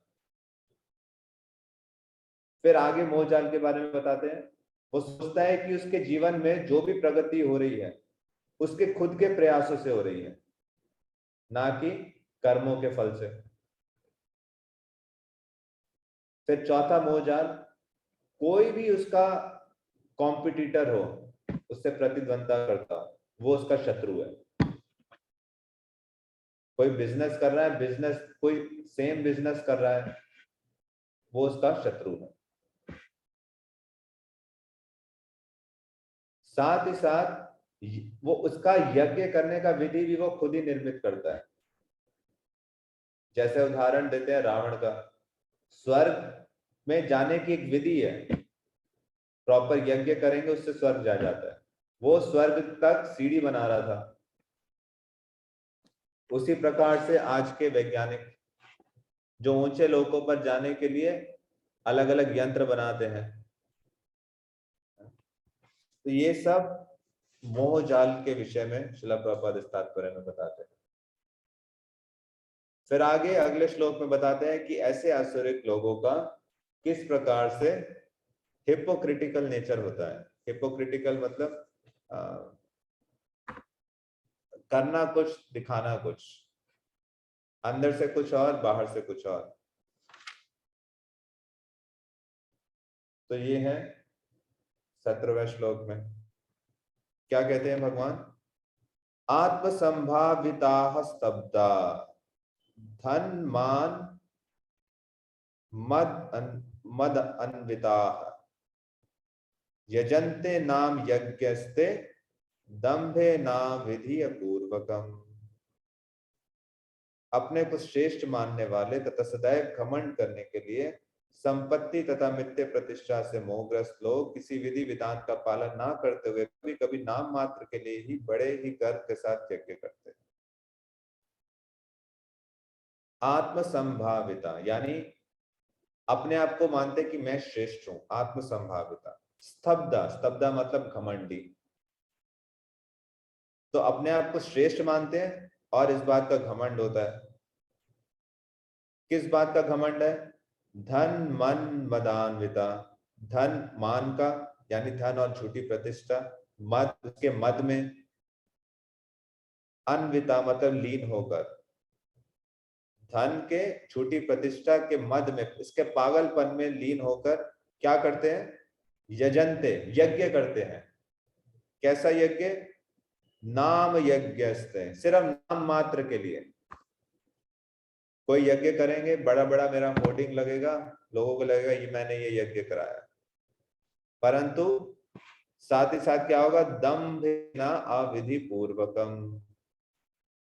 इसका एकमात्र कारण होता है दंभ, घमंड पूर्वक करते हैं। और उनके द्वारा जो यज्ञ भी निर्मित होते हैं अधिकतर क्या होता है? अविधि पूर्वकम, बिना विधि विधानों का पालन किए जाने वाले होते हैं।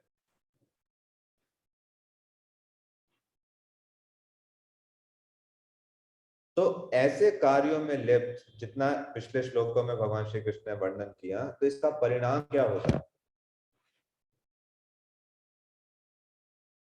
अहंकारं बलं दर्पं कामं क्रोधं च संश्रिताः मामात्म परदेहेषु प्रदिश्वन्तोऽभ्यसूयकाः। ऐसे अहंकार करने वाले, बल यानी बल, दर्पम घमंड, कामम क्रोध, च संचिता कि आसुरिक व्यक्ति किसके द्वारा मोहित होते हैं या किसका आश्रय लेते हैं? मिथ्या अहंकार का, बल का, दर्प का, काम का, क्रोध का। माम आत्म परदेहेषु, माम मतलब भगवान श्री कृष्ण कह रहे हैं मुझको, आत्म अपने, पर तथा पराय, देहेषु प्रदिशंता निंदा करते हुए, अभ्यसूयका अपने शरीर में तथा अन्यों के शरीर में स्थित भगवान से ईर्ष्या और वास्तविक धर्म की निंदा करने लगते हैं।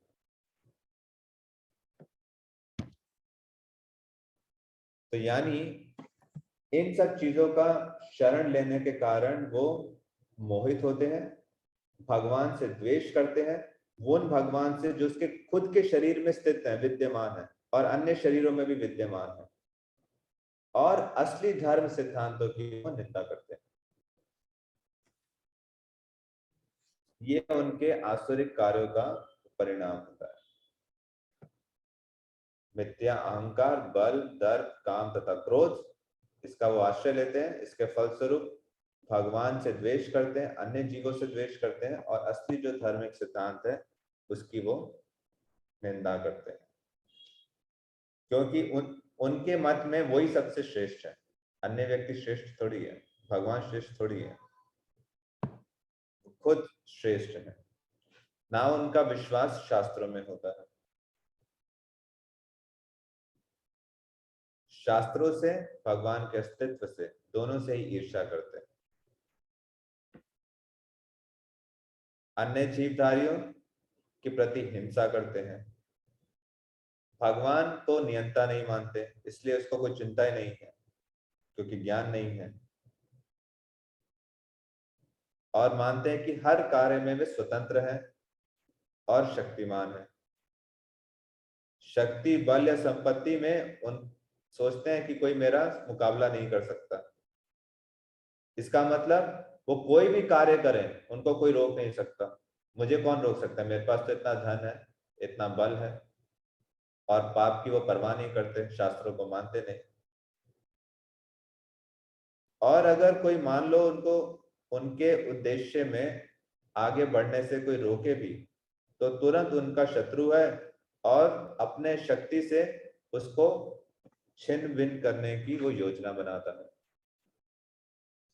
तो ऐसे लोगों के साथ भगवान किस प्रकार से व्यवहार करते हैं, अब वो इसको वर्णन करते हैं। तान हम द्विषिता क्रूरान संसारेषु नराधमान क्षिपाम्यजस्त्रम शुभाना सुरिष्वेवा योनिषु।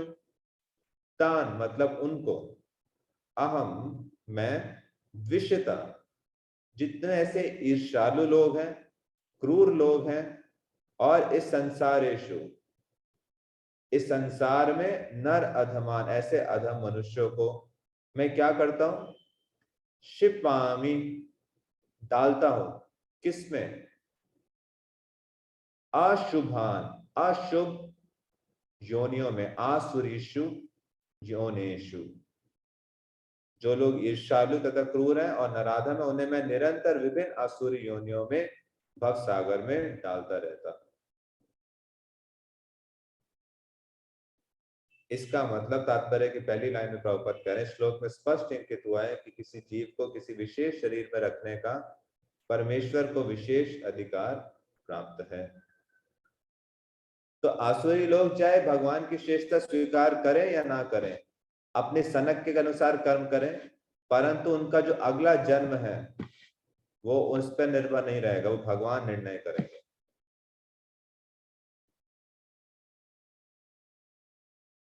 और उसको सदैव निम्न योनियों में डाला जाता है।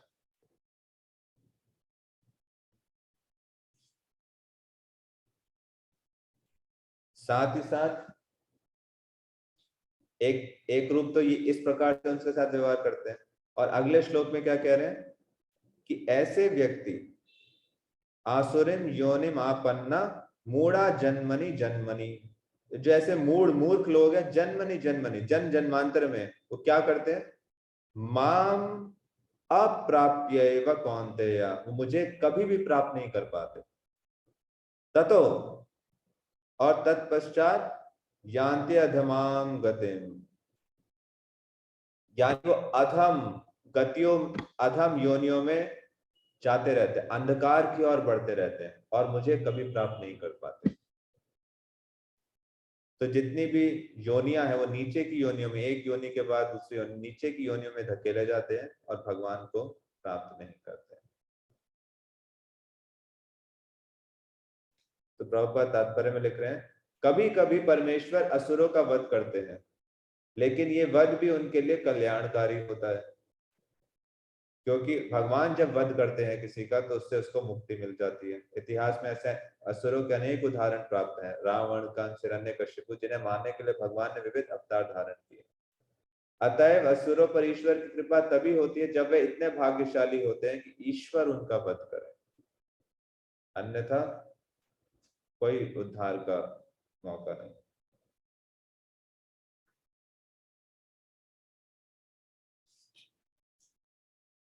तो आखिरी 4 श्लोकों में भगवान श्री कृष्ण वर्णन करेंगे कि इस आसुरिक गुणों को कैसे इससे ऊपर उठा जा सकता है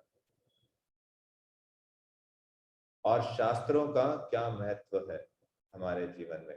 इन 4 श्लोकों में वर्णन करेंगे। त्रिविधम नरकस्येदं द्वारं नाशनमात्मनः काम क्रोधस्तथा लोभस् तस्मादेतत्त्रयं त्यजेत्। त्रिविधम यानी 3 प्रकार का, नरकस्य, नरक का द्वारम, 3 प्रकार के नरक के द्वार हैं, और ये द्वार कैसे हैं? नाशन आत्मना, आत्मा को विनाश की ओर ले जाने वाले, विनाशकारी ये द्वार है। कौन कौन से? काम, क्रोधस तथा लोभस, काम, क्रोध और लोभ, लस्ट, ग्रीड एंड एंगर। तो इनको क्या करना चाहिए? तस्मात् एतत्, तस्मात् यानी इसलिए, एतत् इन, एतत्त्रयम् इन तीनों को त्यजेत, त्याग देना चाहिए। तो आसुरी जीवन का आरंभ कहां से होता है? काम वासना से, काम, क्रोध और लोभ। काम अगर पूरा होगा तो लोभ में परिवर्तित होगा, पूरा नहीं होगा तो क्रोध में परिवर्तित होगा।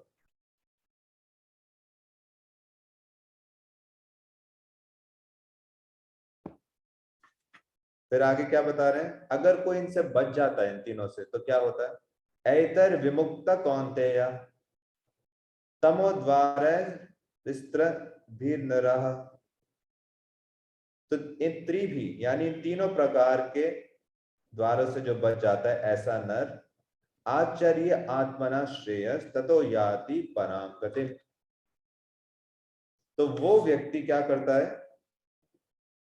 आचरत्य, जो आचरण करता है, आत्मना, अपने लिए, श्रेय, श्रेय मतलब मंगलकारी। 2 प्रकार की चीजें होती है, एक होता है श्रेयस, प्रेयस। जो श्रेयस है, मंगल, कल्याणकारी पथ पर चलता है, तथा यानी उसके बाद क्या होता है? यादि पराम गतिम, अपने परम गतिम को वो प्राप्त करता है। तो हमारे शत्रु कौन है? मेरे साथ वाला रहने वाला भक्त शत्रु नहीं है, कोई अन्य देश शत्रु नहीं है, अन्य धर्म के लोग शत्रु नहीं है। शत्रु कौन है? असली शत्रु वो है काम वासना, क्रोध और लोभ, ये शत्रु हैं। इन शत्रुओं से अपनी सुरक्षा करना, इन शत्रुओं के प्रति सावधान रहना। तो जो इन तीनों से जितनी मात्रा में मुक्त होगा उसका जीवन उतना ही शुद्ध होगा। श्रील प्रभुपाद बताते थे आध्यात्मिक जीवन में प्रगति का अर्थ क्या है? काम, क्रोध, लोभ, इससे मुक्त होना। ये रजोगुण और तमोगुण के प्रोडक्ट्स हैं। तो जो जितना सतोगुण में स्थित होगा उतनी मात्रा में इनसे वो मुक्त होगा। इस प्रकार मानव जीवन के विधि विधानों का पालन करते हुए अपने आप को धीरे धीरे आत्म साक्षात्कार के पद पर प्रतिष्ठित कर सकता है। यदि वह इतना भाग्यशाली हुआ कि इस अभ्यास से कृष्ण भावनामृत के पद तक उठ सके तो उसकी सफलता निश्चित है।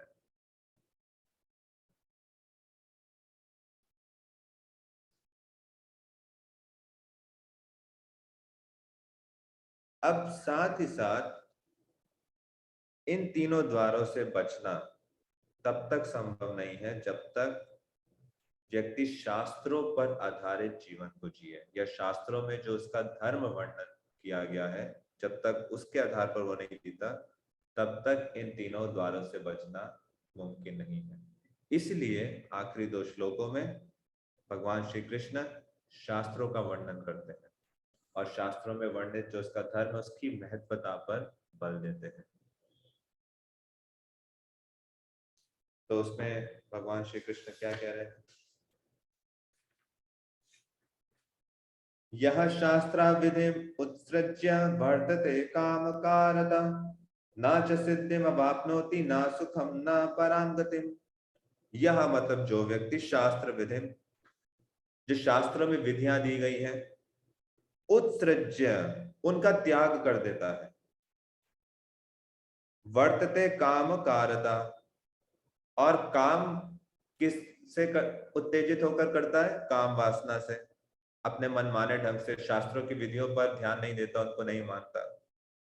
तो ऐसे व्यक्ति के साथ क्या होता है? ना सा मतलब उस व्यक्ति के साथ ना सिद्धिम, ना उसको सिद्धि प्राप्त होती है, अवाप्नोति ना सुखम ना पराम गतिम, ना सिद्धि अवाप्नोति उसको ना सिद्धि प्राप्त होती है, ना सुख प्राप्त होता है, ना पराम गति, ना उसको परम गति प्राप्त होती है।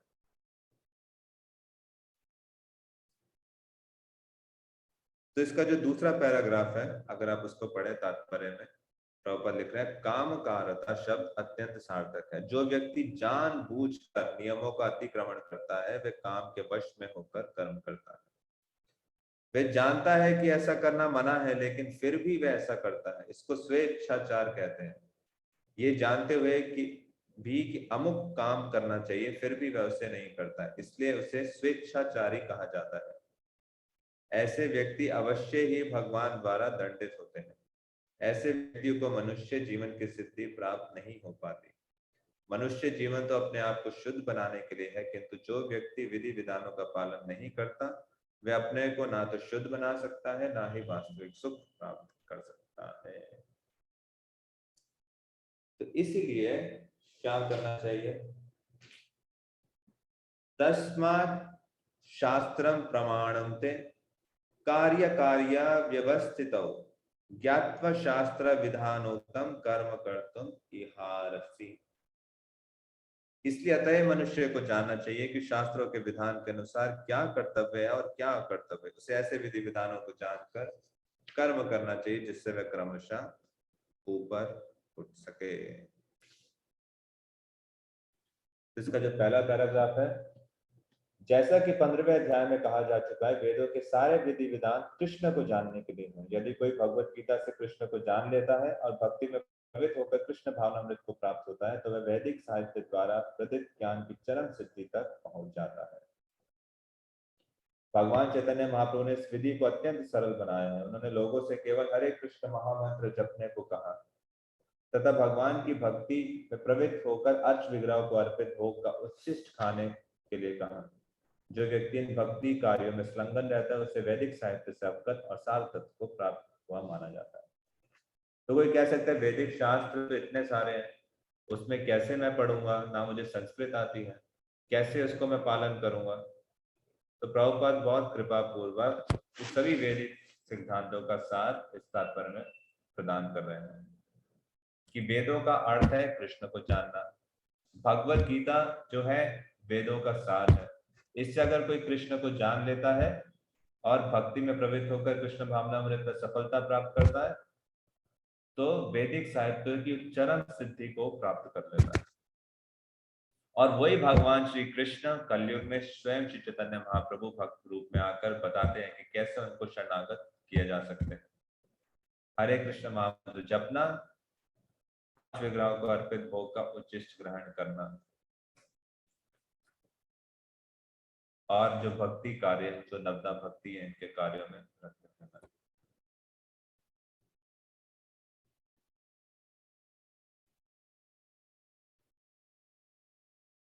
आगे के तात्पर्य में श्रील प्रभुपाद निराकार और साकार रूप जो वैदिक आध्यात्मिक विद्या के कई दल हैं, उनको दो श्रेणियां हैं, निराकारवादी और साकारवादी। परंतु दोनों ही दल वेदों के नियमों के अनुसार जीवन बिताते हैं। इसका मतलब शास्त्रों के नियमों के बिना कोई सिद्धि प्राप्त नहीं कर सकता। तो इसलिए भाग्यशाली व्यक्ति वो है जो शास्त्रों के मर्म को समझ सके।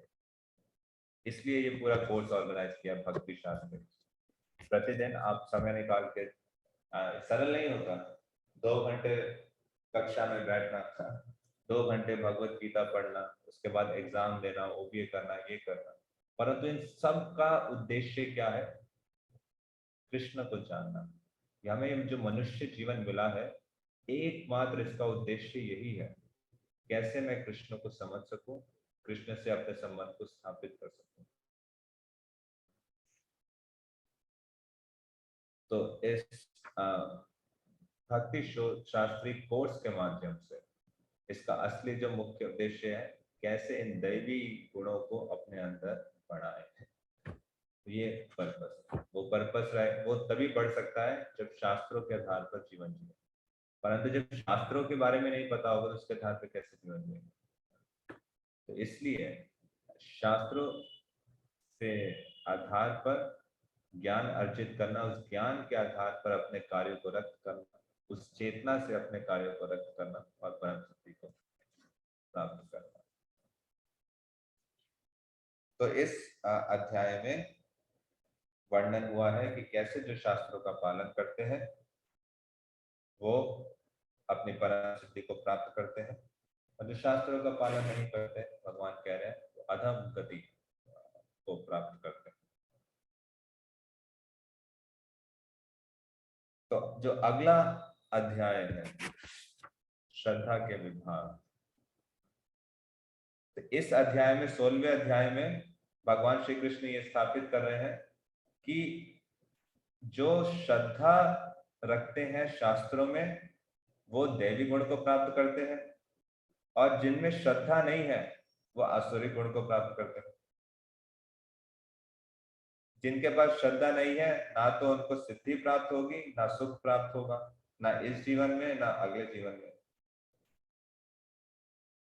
तो इसलिए उस श्रद्धा के विषय में भगवान श्री कृष्ण अगले अध्याय में वर्णन करेंगे। अर्जुन का प्रश्न रहेगा कि लोगों को श्रद्धा है अगर, परंतु अगर शास्त्र में श्रद्धा नहीं है, कहीं और है, तो ऐसे व्यक्ति का क्या होगा, उनकी क्या स्थिति है। तो फिर अगला अध्याय उस हिसाब से प्रारंभ होगा श्रद्धा के, जिसको हम कल चर्चा करें। नहीं, जो भी अगली कक्षा है, कब है अगली कक्षा? Next week, right?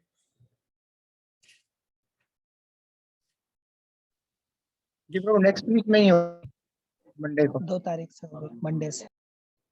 तो 3rd को मैं क्लास नहीं ले पाऊंगा, तो इसका आगे पीछे अगर आवश्यकता पड़ी तो एडजस्ट कर लेंगे। जिस दिन अक्षय तृतीया है, यहाँ पे कई सारे कार्यक्रम हैं पूरे दिन में, तो उस दिन मैं अवेलेबल नहीं हूँ कक्षा के लिए रात में। तो संडे को रख ले। नहीं, संडे को भी नहीं। मैं आपको बता दूंगा, अगर आवश्यकता पड़ी तो हम आगे पीछे, तो आगे ही, पीछे तो नहीं, आगे ही क्लास और डिसाइड कर लेंगे। प्रभु क्षमा कीजिएगा, अक्षय तृतीया वाले दिन हमें क्या करना चाहिए? आप थोड़ा सा इसका वर्णन करने को समझता हूँ, आपकी कृपा होगी। अक्षय तृतीया चंदन यात्रा का शुभारंभ है। उस दिन भगवान के दिव्य देह पर चंदन लगाया जाता है, और अक्षय तृतीया की बहुत महिमा बताई गई है शास्त्रों में। उस दिन उस दिन कोई नक्षत्र, कोई समय काल परिस्थिति देखने की आवश्यकता नहीं होती। सारी चीजें शुभ मानी गई हैं। तो लोग अलग अलग प्रकार के, चाहे विवाह हो, यज्ञ हो, ओपनिंग हो, अलग यज्ञ, नाना प्रकार के जितने कार्यकलाप होते हैं। और अक्षय तृतीया, अक्षय मतलब उस दिन जो किए जाने वाला कार्य है उसका जो फल मिलता है वो अक्षय है। उसी हमें चेक करना पड़ेगा, परंतु कम से कम 10 अलग अलग चीजें अक्षय तृतीया के दिन हुई थी। बताते हैं गंगा नदी इस धरातल पर आई थी, ब्रह्मा जी ने सृष्टि की शुरुआत इस दिन की थी, और परशुराम से संबंधित था। तो ऐसे अलग अलग चीजें आती, परंतु हमारे परंपरा में विशेष रूप से गौड़ीय वैष्णव में तो जो चंदन यात्रा जो श्रीपाद माधवेंद्र पुरी से संबंधित है, उसकी शुरुआत होती है अक्षय तृतीया में। जगन्नाथपुरी में भी हर जगह भगवान को अगले 21 दिनों तक चंदन लगाया जाता है।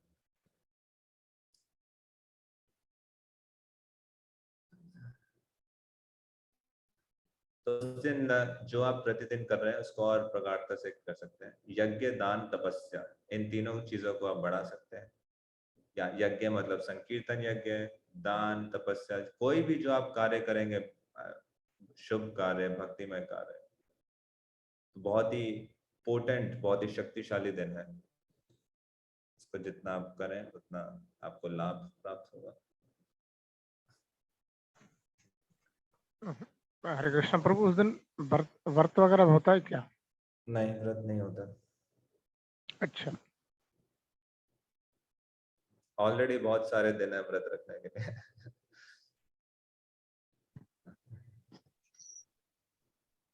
और श्रीला प्रभुपाद की कृपा से उन्होंने हमें जो कार्यक्रम दिया, प्रोग्राम दिया, उसी को अच्छे से करें तो वही शुभ है। प्रतिदिन जो मंगल आरती, 16 माला का जप, शास्त्रों का अध्ययन, 8 विग्रहों की सेवा, वैष्णव सेवा, परम सिद्धि आपको प्राप्त हो सकती है इन सब चीजें। तुलसी महारानी की सेवा। ठीक है, इस अध्याय से संबंधित किसी का कोई प्रश्न? तो वो मेरा क्वेश्चन है यहाँ से 16 के पद से।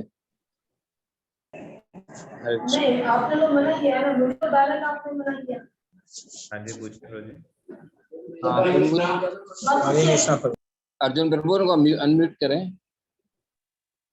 यस प्रभु जी, यहाँ पर जैसे श्रीला प्रभु ने बताया है कि जो उसके बाद धन आ रहा है वो ये नहीं जानता कि उसके पूर्व जन्मों का नतीजा है। और अगर हम यहाँ देख रहे हैं ऊपर कि असुरी लोग जो है वो डिसऑनेस्टी के जरिए धन जो है इकट्ठा कर रहे हैं, तो उसको हम क्या देखेंगे? पूर्व जन्म का रिजल्ट तो नहीं कह सकते हैं, यहाँ कह सकते हैं यहाँ वो अभी प्रेजेंट में जो है वो दूसरा कर्म कर रहा है, नेक्स्ट यूनियन में उसको भोगना पड़ेगा, या उसके बाद जो धन डिसऑनेस्टी से आ रहा है वो पूर्व जन्म, इसको थोड़ा सा काइंडली डिफाइन कीजिए।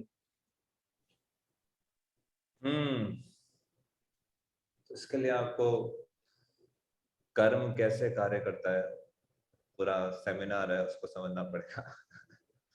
कर्मों का सिद्धांत। तो जो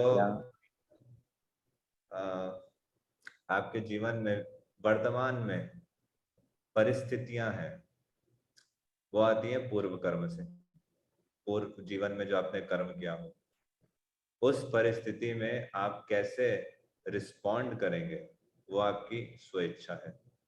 उस आधार पर आपका फ्यूचर डिसाइड होगा। तो यानी अगर उसके पास कोई धन दौलत है, उसका परिवार है, बच्चे हैं, घर है, बिजनेस है, ये उसके साथ उसको प्राप्त हो रहा है पूर्व कर्म के पूर्व जन्म के कर्मों के कारण।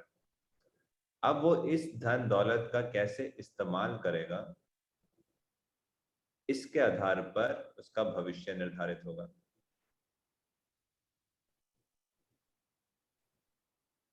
ठीक है, तो जो उसके पास धन सुविधा है, अब धन सुविधा कमाने के लिए कुछ धन सुविधा तो चाहिए ना।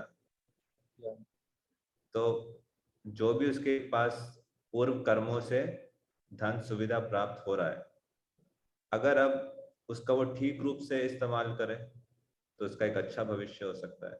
परंतु अगर वो आसुरिक प्रकृति के वश में आकर उसको गलत कामों में लगाता है शास्त्रों के विरुद्ध लगाता है। तो जब तक उसका अच्छा कर्म का अकाउंट है तब तक उसको लगेगा कि शायद सफलता मिल रही है और धन आता रहेगा, परंतु जहां ही उसका अच्छे कर्म का अकाउंट खत्म हुआ, वहीं जैसे आपने देखा होगा घर में अनाज स्टोर करने के लिए एक बड़ा सा ड्रम होता है और नीचे से एक लिड होती है, अगर आपने देखा हो उसको सीलोस बोलते हैं इंग्लिश में। एक गोल सा ड्रम होता है, उसमें अनाज रखा जाता है और बिल्कुल नीचे से लिड होती है, उसको ऊपर उठाएंगे तो अनाज बाहर निकलता है। तो मान लीजिए कि एक साल आपकी बहुत अच्छी फसल हुई और बहुत अच्छा अनाज आपने उसमें डाल दिया, फिर अगले साल फसल खराब हुई, बुरे क्वालिटी का अनाज उसमें ऊपर से डाल दिया, परंतु जब आप नीचे से लिड खोलेंगे तो कौन सा अनाज निकलेगा? तो जो सबसे पहले अच्छी फसल हुई थी वो निकलेगा। चाहे वर्तमान में बुरी फसल भी हुई है, परंतु पिछला जो आपने स्टोर किया हुआ है नीचे से पहले वो निकलेगा, परंतु जैसे ही वो खत्म होगा तो फिर जो बुरी फसल हुई है वो निकलना स्टार्ट होगा। तो इसलिए हम अक्सर देखते हैं कि व्यक्ति है और एक दिन में उसका कंगाला हो जाता है, या लोगों को लगेगा ये तो गैंगस्टर है, ये इतने अपराध पूर्वक योजनाओं से धन कमा रहा है और ये तो बहुत ऐश्वर्यशाली जीवन जी रहा है। तो परंतु हम देखते हैं वो एकाएक पकड़े भी जाते हैं, एक पल के अंदर उनका पूरा जीवन बदल भी जाता है। तो कैसे होता है? सब कर्मों के कारण होता है। तो जब तक अच्छे कर्मों का, पुण्य कर्म का फल है वो भी मिलेगा, फिर बुरे कर्मों का परिणाम वो भी मिलेगा। ऐसा नहीं है कि अच्छे कर्म बुरे कर्म को काट देंगे, दोनों प्राप्त होंगे जितने जितने। कर्म काटने की शक्ति सिर्फ एकमात्र भक्ति में है और किसी में नहीं। नहीं, यहाँ जो मेन चीज जो थी ना कि वो जो अभी एक्टिविटीज कर रहा है दशानेटी से, वो पूर्व जन्म का रिजल्ट है या अभी प्रेजेंट में कर, तो वो प्रेजेंट में है, प्रेजेंट में कर रहा है ना, दशानेटी से धन इकट्ठा कर रहा है। वो डिपेंड करता है कि कैसे कार्य किया। कुछ बीज एक महीने में पनपते हैं, आप चावल बोएंगे तो आपकी खेती कुछ महीनों में हो जाएगी। आम का वृक्ष का बीज बोएंगे तो कई साल लग जाएंगे। तो डिपेंड करता है कैसा कार्य है। किसी को आप थप्पड़ मारेंगे तो रिजल्ट तुरंत आ जाएगा, परंतु परीक्षा में नहीं पढ़ेंगे, रोज नियमित रूप से नहीं पढ़ेंगे तो उसका रिजल्ट एक साल बाद परीक्षा में आएगा। तो डिपेंड करता है कि कैसा कार्य है। हर कार्य को पनपने का समय काल अलग अलग होता है, जैसे एक बीज अलग अलग समय लेता है पनपने। सेकंड ये था प्रभु जी के जैसे धन के बारे में आपने कहा 50% जो है वो भगवत कार्य में लगाना चाहिए, तो 50% मतलब अगर पॉसिबल नहीं है 10% अगर कर रहा है तो फिर वो तो जितना संभव हो उतना आप कर लीजिए। जैसे गृहस्थ के लिए आपने बताया दान, दान तपस्या और यज्ञ ये जरूरी है। हाँ, मतलब जैसे 10% अगर दे तो वो सही है, या 50% ही दे, पर फिर उसको अगर स्ट्रेडिंग और ज्यादा करनी। तो इसलिए बताया गया है, अगर भाग नहीं सकते हैं तो चलिए, चल नहीं सकते तो रेंगिए, रेंग नहीं सकते तो उठने का प्रयास कीजिए। जहां जिस स्थिति में है वहां से एक कदम आगे बढ़ाने का प्रयास कीजिए। कई लोग हैं यहाँ पर भक्त हैं, उन्होंने भगवान के साथ पार्टनरशिप की होती है कि जो भी मैं कमाई करूंगा उसका 5% 10% उन्होंने अलग अकाउंट बनाया हुआ है। जो भी धन आएगा प्लेन कैलकुलेशन 10%, 5%, 2%, 1%, जितना भी उन्होंने डिसाइड किया हुआ है उसका अमाउंट निकालेंगे, वो भगवान के अकाउंट में डालेंगे। उसका सिर्फ और सिर्फ वो प्रचार के लिए यूज है, भक्तों की सेवा में इस्तेमाल है, भगवान की सेवा में इस्तेमाल। तो जिस प्रकार से जैसा भी संभव हो आपके लिए आप कर सकते हैं। या सेम कम से कम उतना दान दे कि आपको चुभे। Thank you so much. Divya Leela प्रभु। हरे कृष्ण प्रभु। मेरे भी 2 सवाल थे, जिसमें से एक का जवाब मुझे मिल गया कि जो है गृहस्था को जो है किस तरह दान देना चाहिए, और दूसरा ये था कि उसे 50 साल में वानप्रस्थ लेना चाहिए गृहस्थ को। तो ये मतलब कैसे होता है? ये तो फिर 50 से 60 भी हो जाता है, कुछ तो शरीर छोड़ के भी चले जाते हैं, या किनके बच्चे नहीं हैं, 2 मियाँ बीवी हैं, बच्चे नहीं हैं, या किनके बच्चों की शादी नहीं हुई हुई है, उसके चक्कर में वो कहीं ना कहीं फंसे हुए हैं। तो यहाँ तो ये जज्बाती फैसले इसमें लिए जाते हैं या इंतजार किया जाता है, ये थोड़ा इसके बारे में समझाइए, ये क्या? तो एक तो पहला जो आपका प्रश्न था उसमें मैं और ऐड करना चाहूंगा। देखो, दान देना ये एक मानसिकता का विषय है। दान देने के लिए हृदय चाहिए। चैतन्य चरितमृत में हम पढ़ते हैं कोलावेचर श्रीधर की कथा। उसकी आयु, उसकी इनकम कितनी थी? 1 आना थी। उसमें भी वो 50% गंगा की सेवा के लिए लगा देता। तो इतना गरीब था, उसके पास कोई ठीक से धोती नहीं थी। एक ही धोती थी जिसमें अलग अलग छेद थे। घर पे छत नहीं थी, एकमात्र प्याला था। और परंतु फिर भी ये एक माइंडसेट की बात होती है कि देना, टू गिव, कि भगवान की सृष्टि में अबंडेंस है। हमें 2 प्रकार के माइंडसेट होते हैं। एक होता है स्केर्सिटी का, एक होता है अबंडेंस का। स्केर्सिटी मतलब हर चीज की कमी है, कैसे मैं ज्यादा से ज्यादा संग्रह करके रखूं, कैसे मैं ज्यादा से ज्यादा जोड़ूं। और एक माइंडसेट है अबंडेंस का, कैसे मैं ज्यादा से ज्यादा दूं। तो ऐसा नहीं है कि जोड़ना नहीं है, डेफिनेटली जोड़ना है।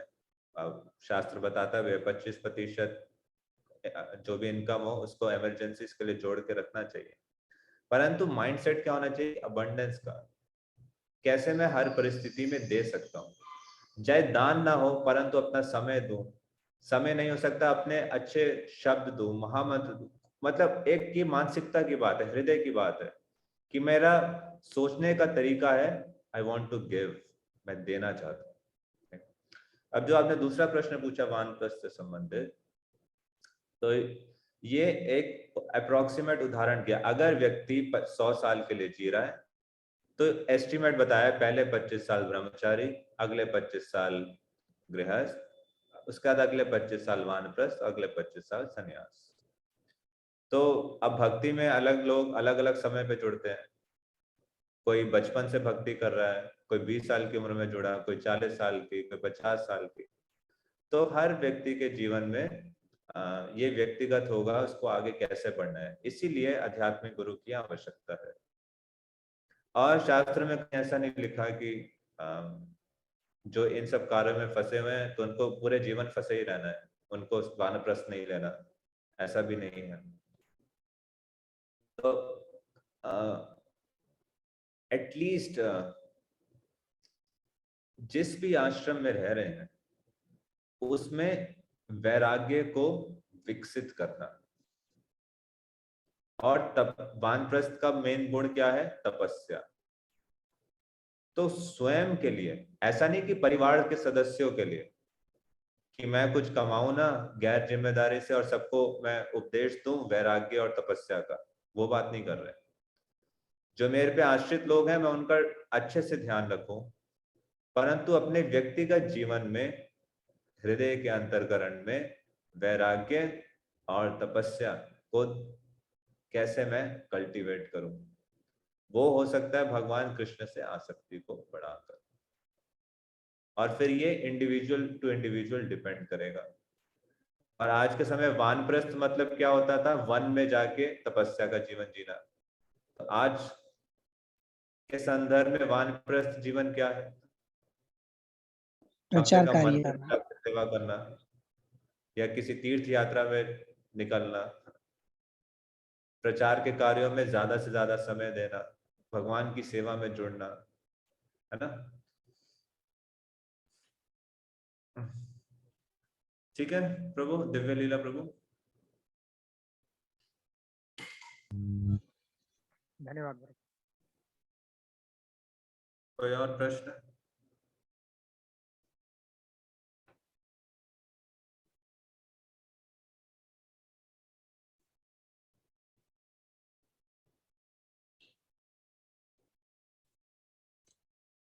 ठीक है, हरे कृष्णा। अध्याय 17 पढ़ के आइएगा, आपके पास समय है। पिछले अध्यायों को भी आप पढ़िए, तात्पर्यों को। कोई प्रश्न हो तो आप अगली कक्षा में पूछ सकते हैं। पुनः मिलामः। हरे कृष्णा। श्रीमद् भगवद गीता की जय। श्रील प्रभुपाद की जय। हरे कृष्ण। नाम पावन वैष्णव। हरे कृष्ण।